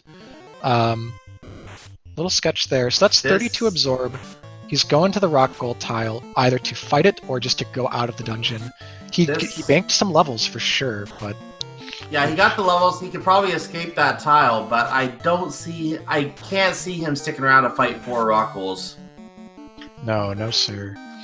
Sho entered Temple of Fiends Revisited at the hour 46 mark, is already on the 3rd floor, running from some pretty bad men. I thought they were okay, men. Oh, looks like they weren't too bad for us today. We managed to get away. Yeah, they were somewhat okay. Somewhat okay, men. Here's the rock all tile. Let's see. Oh, 110 missed glance. That glance would have been deadly. 540. Asher doesn't have the ribbon equipped. He's only got 30 levels worth of magic defense. That glance is like 15 or 20% chance to hit right now. Yeah, that can still hit him. But he gets them all down. Oh my, 18,000 XP. Please look at your menu, Asher. Put on the ribbon. Oh no! This could be. He's leaving. Okay, he's leaving. I wondered why he was healing, because he was not going to have anything encounter him here. Yeah, maybe just a little bit of panic there. So, what's the game plan for Asher? You've got your black belt up to a level where it's going to deal offense for you. It'll get its last level on your way through the final few fiends. He's probably going back in. He was saving that part of the grind, and he's going back through the maze. He's truly going for 42, going to go way over the top, and hope for just the worst 230% unclamped Temple of Fiend Revisited of all time, which Sho is making his way through right now. But we don't know if it's the worst yet. Well, we're going to see what kind of Temple of Fiends Revisited it is right now, because we are in the Temple of Fiends Revisited. And the black belt gets 1 experience point. Fantastic. Yeah, when all the enemies run away, you get 1 experience point by default. Yeah, you can't blame most enemies from running away from a muscular, buffed up black belt at this point. These worms are another story. Yeah, at beginning of combat, enemies do a morale roll, and based on your character's level against some formula, they will run away if they're low enough morale, which means that as you get into the 30s, like half the enemies in the game are liable to run away from you, and if you get to 50, that's like 2/3 of the enemies in the game will run.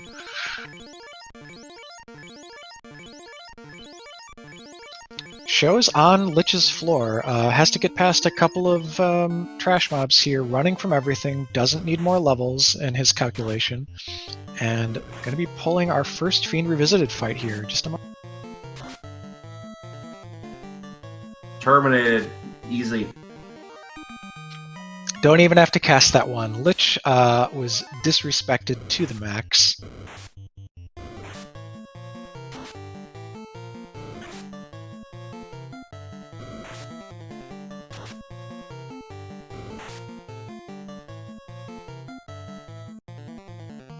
Asher could lose another portion of his grind here, and he's going for defensive strats rather than offensive.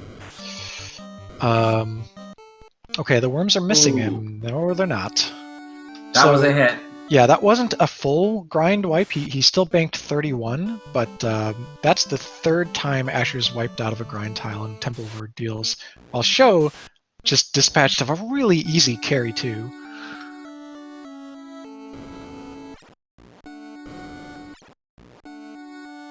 Seafood Party Pack. Also, that squint was maybe through a ribbon? I don't know if the ribbon's on the knight or the black belt right there, but... Well, if it's not on the black belt, then that would explain why it went down, but yeah, that would be very interesting if it's not on the black belt.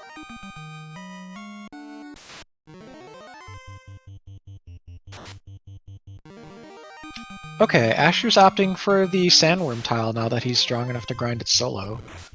However, he's got someone in the top slot that's high enough level that's causing the sandworms to morale check and run away. In fact, he's got nobody who he can put in front with low enough level to stop the sandworms from failing that morale check. So he's going to need to get turn order to get his grind on. Anyways, Sho's about to pull the third Revisited Fiend here. After he can get away from this Gershark encounter, he's surprised. And this could be the first gatekeeper, but I don't think it's going to be holding many gates closed today with this team. Let's see what happens. Invis 2 is being charged, and that's probably going to do it right there for Kraken. 195 damage, more Invis 2 charges. Yeah, that was pretty good. It doesn't look like much absorb on the Kraken, given that the Vorpal and the that was a low HP. Oof. Yeah, about 600 to 800 HP there. One swing of the Vorpal, 2 swings from the Black Belt. Didn't even do that much damage, but down goes K2. So Asher's not getting his wish. This has been really easy so far. Yep, it's going to require T-Mat to be nasty or for Chaos to be nasty. We're going to find out. 6 hits rolled on Tiamat, which would be scary, but not a lot of attack power, so barely did half the Knight's health. Vorpal doesn't crit at all, so it only gets there for 6 damage. Yeah, that's not going to get you very far. 97 damage, so this T-Mat is taking some hits. Fade is doing 166. We're about 1,000 damage in at this point, so kind of an average roll so far. Tiamat has 1,100 HP in vanilla. 92 on that fade. This one is 262, not enough. That was a pretty good fade. Knight is on a knee. We're above average here, and we aren't getting a ton of crits out of the Black Belt, who should frankly be critting more at this level. There we go. Well, there it is. Alright, the first 4 Fiends could have been taken out by a Knight with a Power Bonk and a Vorpal and a defense so far, I'm just saying.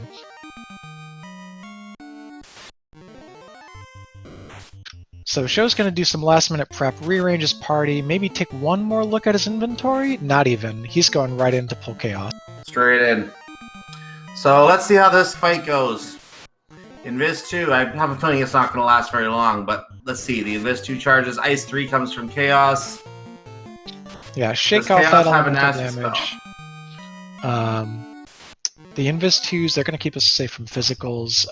Power Bonk is going to jack up the power of the Black Belt by a lot, because that's adding damage to 8 hits worth of attack.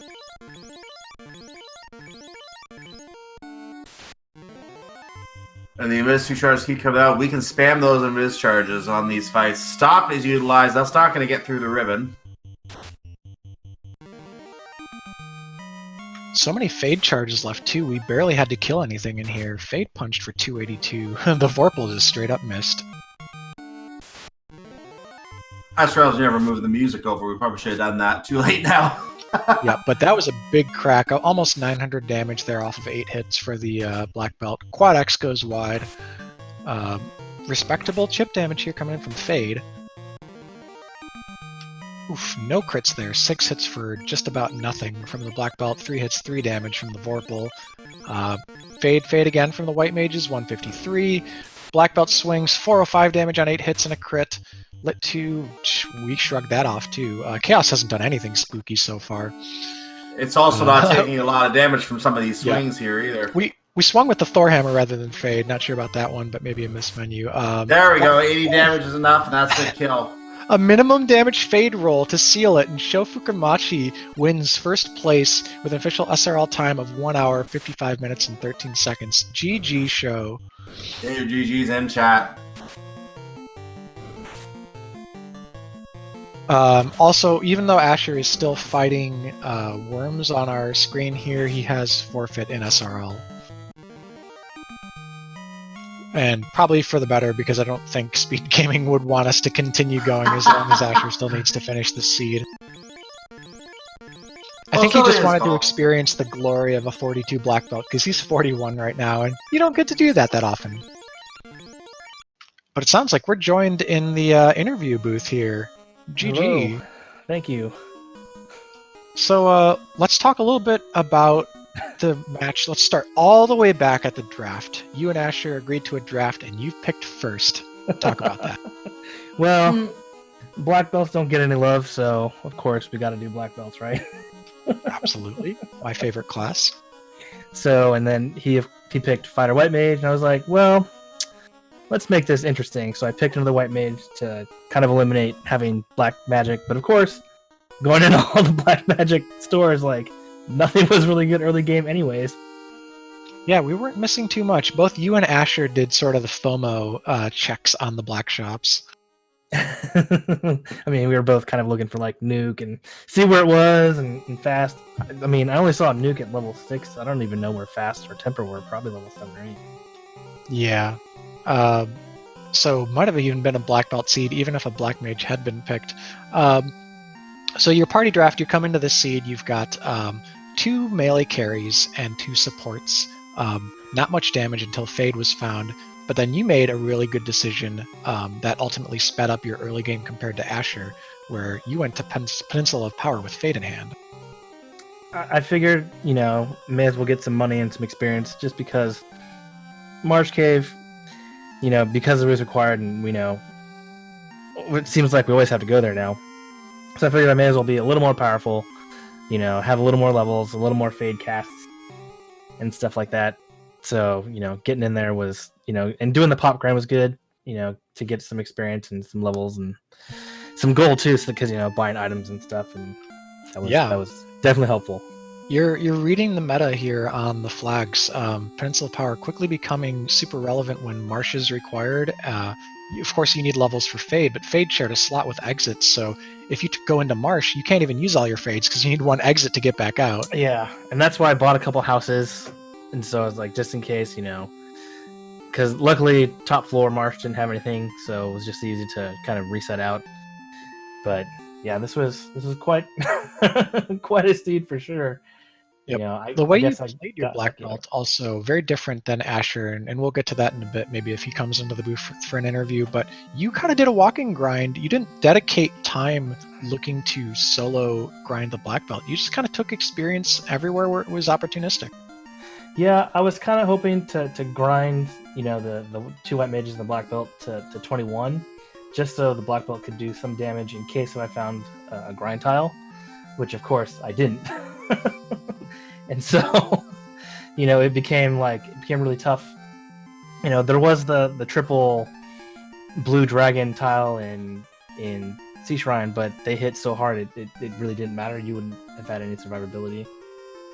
Yeah, exactly. Plus, you were in go mode at that point just a second before you had picked up the loose adamant in Sea Shrine. Asher hasn't even seen that yet. He hasn't been to Sea Shrine. He's clearing out Mirage 1 right now in his post-forfeit continuation on screen here. You also picked up all 3 ribbons, which enabled you to do that class promotion. Yeah, I mean, I would have probably done it anyways, just because I like to have clean menuing, and the tail would have interrupted things. I didn't want to buy tents and cabins to Oh, okay. So the promotion for menuing strat, that's one to keep in the back of your toolkit. Yeah, it's helpful because I'm really bad at menuing, so I like to keep it simple. So that heal in that bottom left corner really helps me out. Yeah, and now your Earth Dive early, it didn't pay out. It was a couple of key items, but ended in the loot, which is a bit of a dead end. Asher beat you into the air by quite a bit, seeing Ordeals earlier. But then, guess what happened when you were in Ordeals? Oh, did he wipe or something? Asher was also in Ordeals because he times. did a bunch of things in the air and came back. Asher was super into those grind tiles. 3 different good grinds in Ordeals, and then something went wrong. Oh, no. He was insistent on trying to get those levels out of Ordeals early, and it was literally one of those all-in, like the poker table, all-in chips in the middle strategies. He got several levels, and then ended up getting killed on that tile that he was grinding off of. Then he went in, tried to do it again on a different grind tile. That tile somehow killed him. He literally just insisted on trying to get the levels there and lost about, I want to say, 20, 30 minutes trying to get levels there. Yeah. Asher first liked the 4 worm tile, the 2 to 4 worm tile that was at the top of the last floor. Oh, yeah. No way. Found that Then he wrapped around to the rock gold tile. The rock gold tile had glance, stoned a couple of his party members. Not actually that bad for grinding, but he was only down to 2 light warriors there, and he got ambushed. The rock golds took him out. So he comes back in, checks again at the middle of the dungeon grind tile, finds the sandworms. Sandworms were like 180 or 160 HP or something like that. Amazing grind tile, but he left his black belt solo too early, and so it ended up getting punched down by a pack of 2 sandworms. So he lost that grind, left the dungeon, went back to fighter double white strats, and we thought, hey, he's just going to go hope that the end game is winnable with a fighter, but then he didn't do that, and he came back to Ordeals a 3rd time. Oh man, brutal. Yeah, I kept the fighter dead for such a long time, which, probably wasn't a great idea. Plus, the other thing about like getting the class change, like in case if I found anything, the fighter was just going to be a meat shield anyways. So if I found better armor, which I did, finding the dragon and Aegis was, made the fighter a pretty good, punch absorber. Yep. So, now, with that easy Temple of Fiends revisited, we were kind of forecasting that a black belt wasn't needed to win this game. If you ground up a knight to mid-20s with all that great magic, defense, powerbomb, Vorpal, Asher could have gotten there if he committed to the plan earlier. And you were kind of doing it as your backup strategy there with the knight at the end. Yeah, this was totally, TOFR was surprisingly not crazy, which is odd. That's a light way to put it. So, and I was lucky, I made sure that at least the black belt got to 32 so he could do some damage since there was no fast. And so, and then bringing back, the knight was just, icing on the cake. But yeah, this totally could have been fighter double white mage seed easily. And I thought about that also, like just doing a fighter in the double white mages, but just not having weapons early kind of sucked. Yeah, it was a while before the better pre-promotion weapons came along. Yeah, because I didn't find Masa till I went to was Ice Cave or something. Wasn't it Sky left? Sky 2 left. Yeah, it was somewhere late, and and by that time I was like, well, it didn't matter, so it could have gone either way. At that point in time, I only had the giant sword. Had I found the Vorpal or something? I don't remember, but.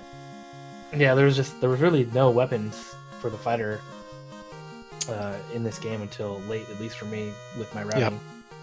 We saw you throw a sun sword into the abyss, which is a little sad, but you were past the point of needing it. Yeah, I was like, well, I'll just leave the moss on the white mage and have the fighter have the Vorpal just in case if something rolls a high evade and I need that crit. Yeah, totally. And by the way, for our viewer information, Asher's unable to join us for an interview. It is too late for him over there. But we're super happy to have had both of you race together. It was a fun one to cast. Cyclone, what did you think of this game? That was an interesting race. I've never seen a party makeup like this before, and probably never will again, to be completely honest.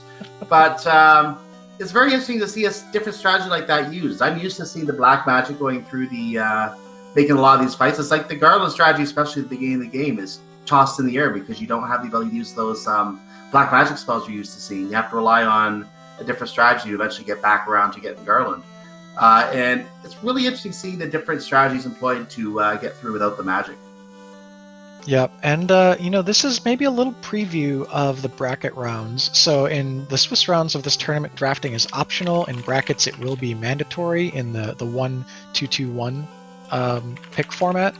And you could see more races like this in the future where a runner leads with a melee. The other one's like, well, I'm going to troll you and take 2 white mages. And then the other one is like, well, I'm going to troll you and pick another melee. And we'll have to broadcast them. But of course, channels do have timing for their how long they want to leave us on, and we have been going for quite a while tonight, so I'm going to ask for final thoughts. Show our winner today, what say you? That was a good seed. I was really afraid because Asher's really, really good, and so and then the last minute, hey, let's draft, and it was a lot of fun. And it's good to do these kind of interesting parties because we don't know what's going to happen come those times where we have to draft, and so it is good practice for that. And so I'm just glad that I finished sub 2 in these Earth flags because I have in my practice have been going really, really bad. And also I did take out Warmech. Yeah, that We was saw great. that. Chat was super thrilled. And sub 2 with a difficult party. A sub 2 with a party with no black magic, so that's something to hang your hat on. And it was like every practice seed I've done for Earth flags, I've run into a Warmech. So it wasn't There too you go. surprising for me, but I was like, all right, well, gonna take out the Warmech. I'm glad he didn't hit hard or have like nuke. He did have nuclear, but it wasn't terrible. Is there any opponent in the next round that you fear or otherwise want to face? I fear everybody. Yeah, I think that's You the know? story of this tournament. Fear everyone, because just this week alone there were like a half a dozen upsets. Yeah, And that's going to keep happening. And I don't want to take any opponent lightly, whether they're new or they've been around for a long time. Like, you just never know. And so, got to practice and always have that respect for your opponent. So, yeah. But thank you, Speed Gaming, for hosting this and everything. And speaking of speed gaming, and we will get to talk about that in just a second as well. But thank you again for the very neat showcase of that very interesting draft party. Looking forward to see, since now I know we're going to see a lot more of that in the brackets. It's going to be interesting to see how more people deal with that in the future. But thanks for I guess you could say, the bracket preview today. All right, so we're wrapping up here. This broadcast has been brought to you by the Speed Gaming family of networks. I'm Cheesinator. My co-commentary partner tonight is Cyclone. Danny3883, also a player in this tournament who's been doing rather well, is our tracker. Thanks so much to her for tonight and helping set up the race. This concludes all of the Week 2 Earth matches of the tournament. Will be tomorrow night at 9 p.m. Eastern on Randomania. We will have our reveal for the Week 3 flag set as well as the pairings. Tune in then. In the meantime, you can follow the runners. Their links are in chat. You can follow the commentary and tracking crew. Those links are in chat, as well as the link to our Discord, Bang FFR 2020, in chat. And lastly, visit FinalFantasyRandomizer.com to find your way to a randomized game, or again, join our Discord. See you all next week. And make sure you follow Speed Game, Speed Game 2 through 6, Randomania, Randomania 2 through 4 to catch all the races that come up in the next few weeks as well. Still a lot of racing to go and still a lot of tournament action to come. I do want to thank everyone for watching, and make sure you tune in for that show tomorrow night. And anything else that you like in the meantime. Have a good night, everyone. Good night.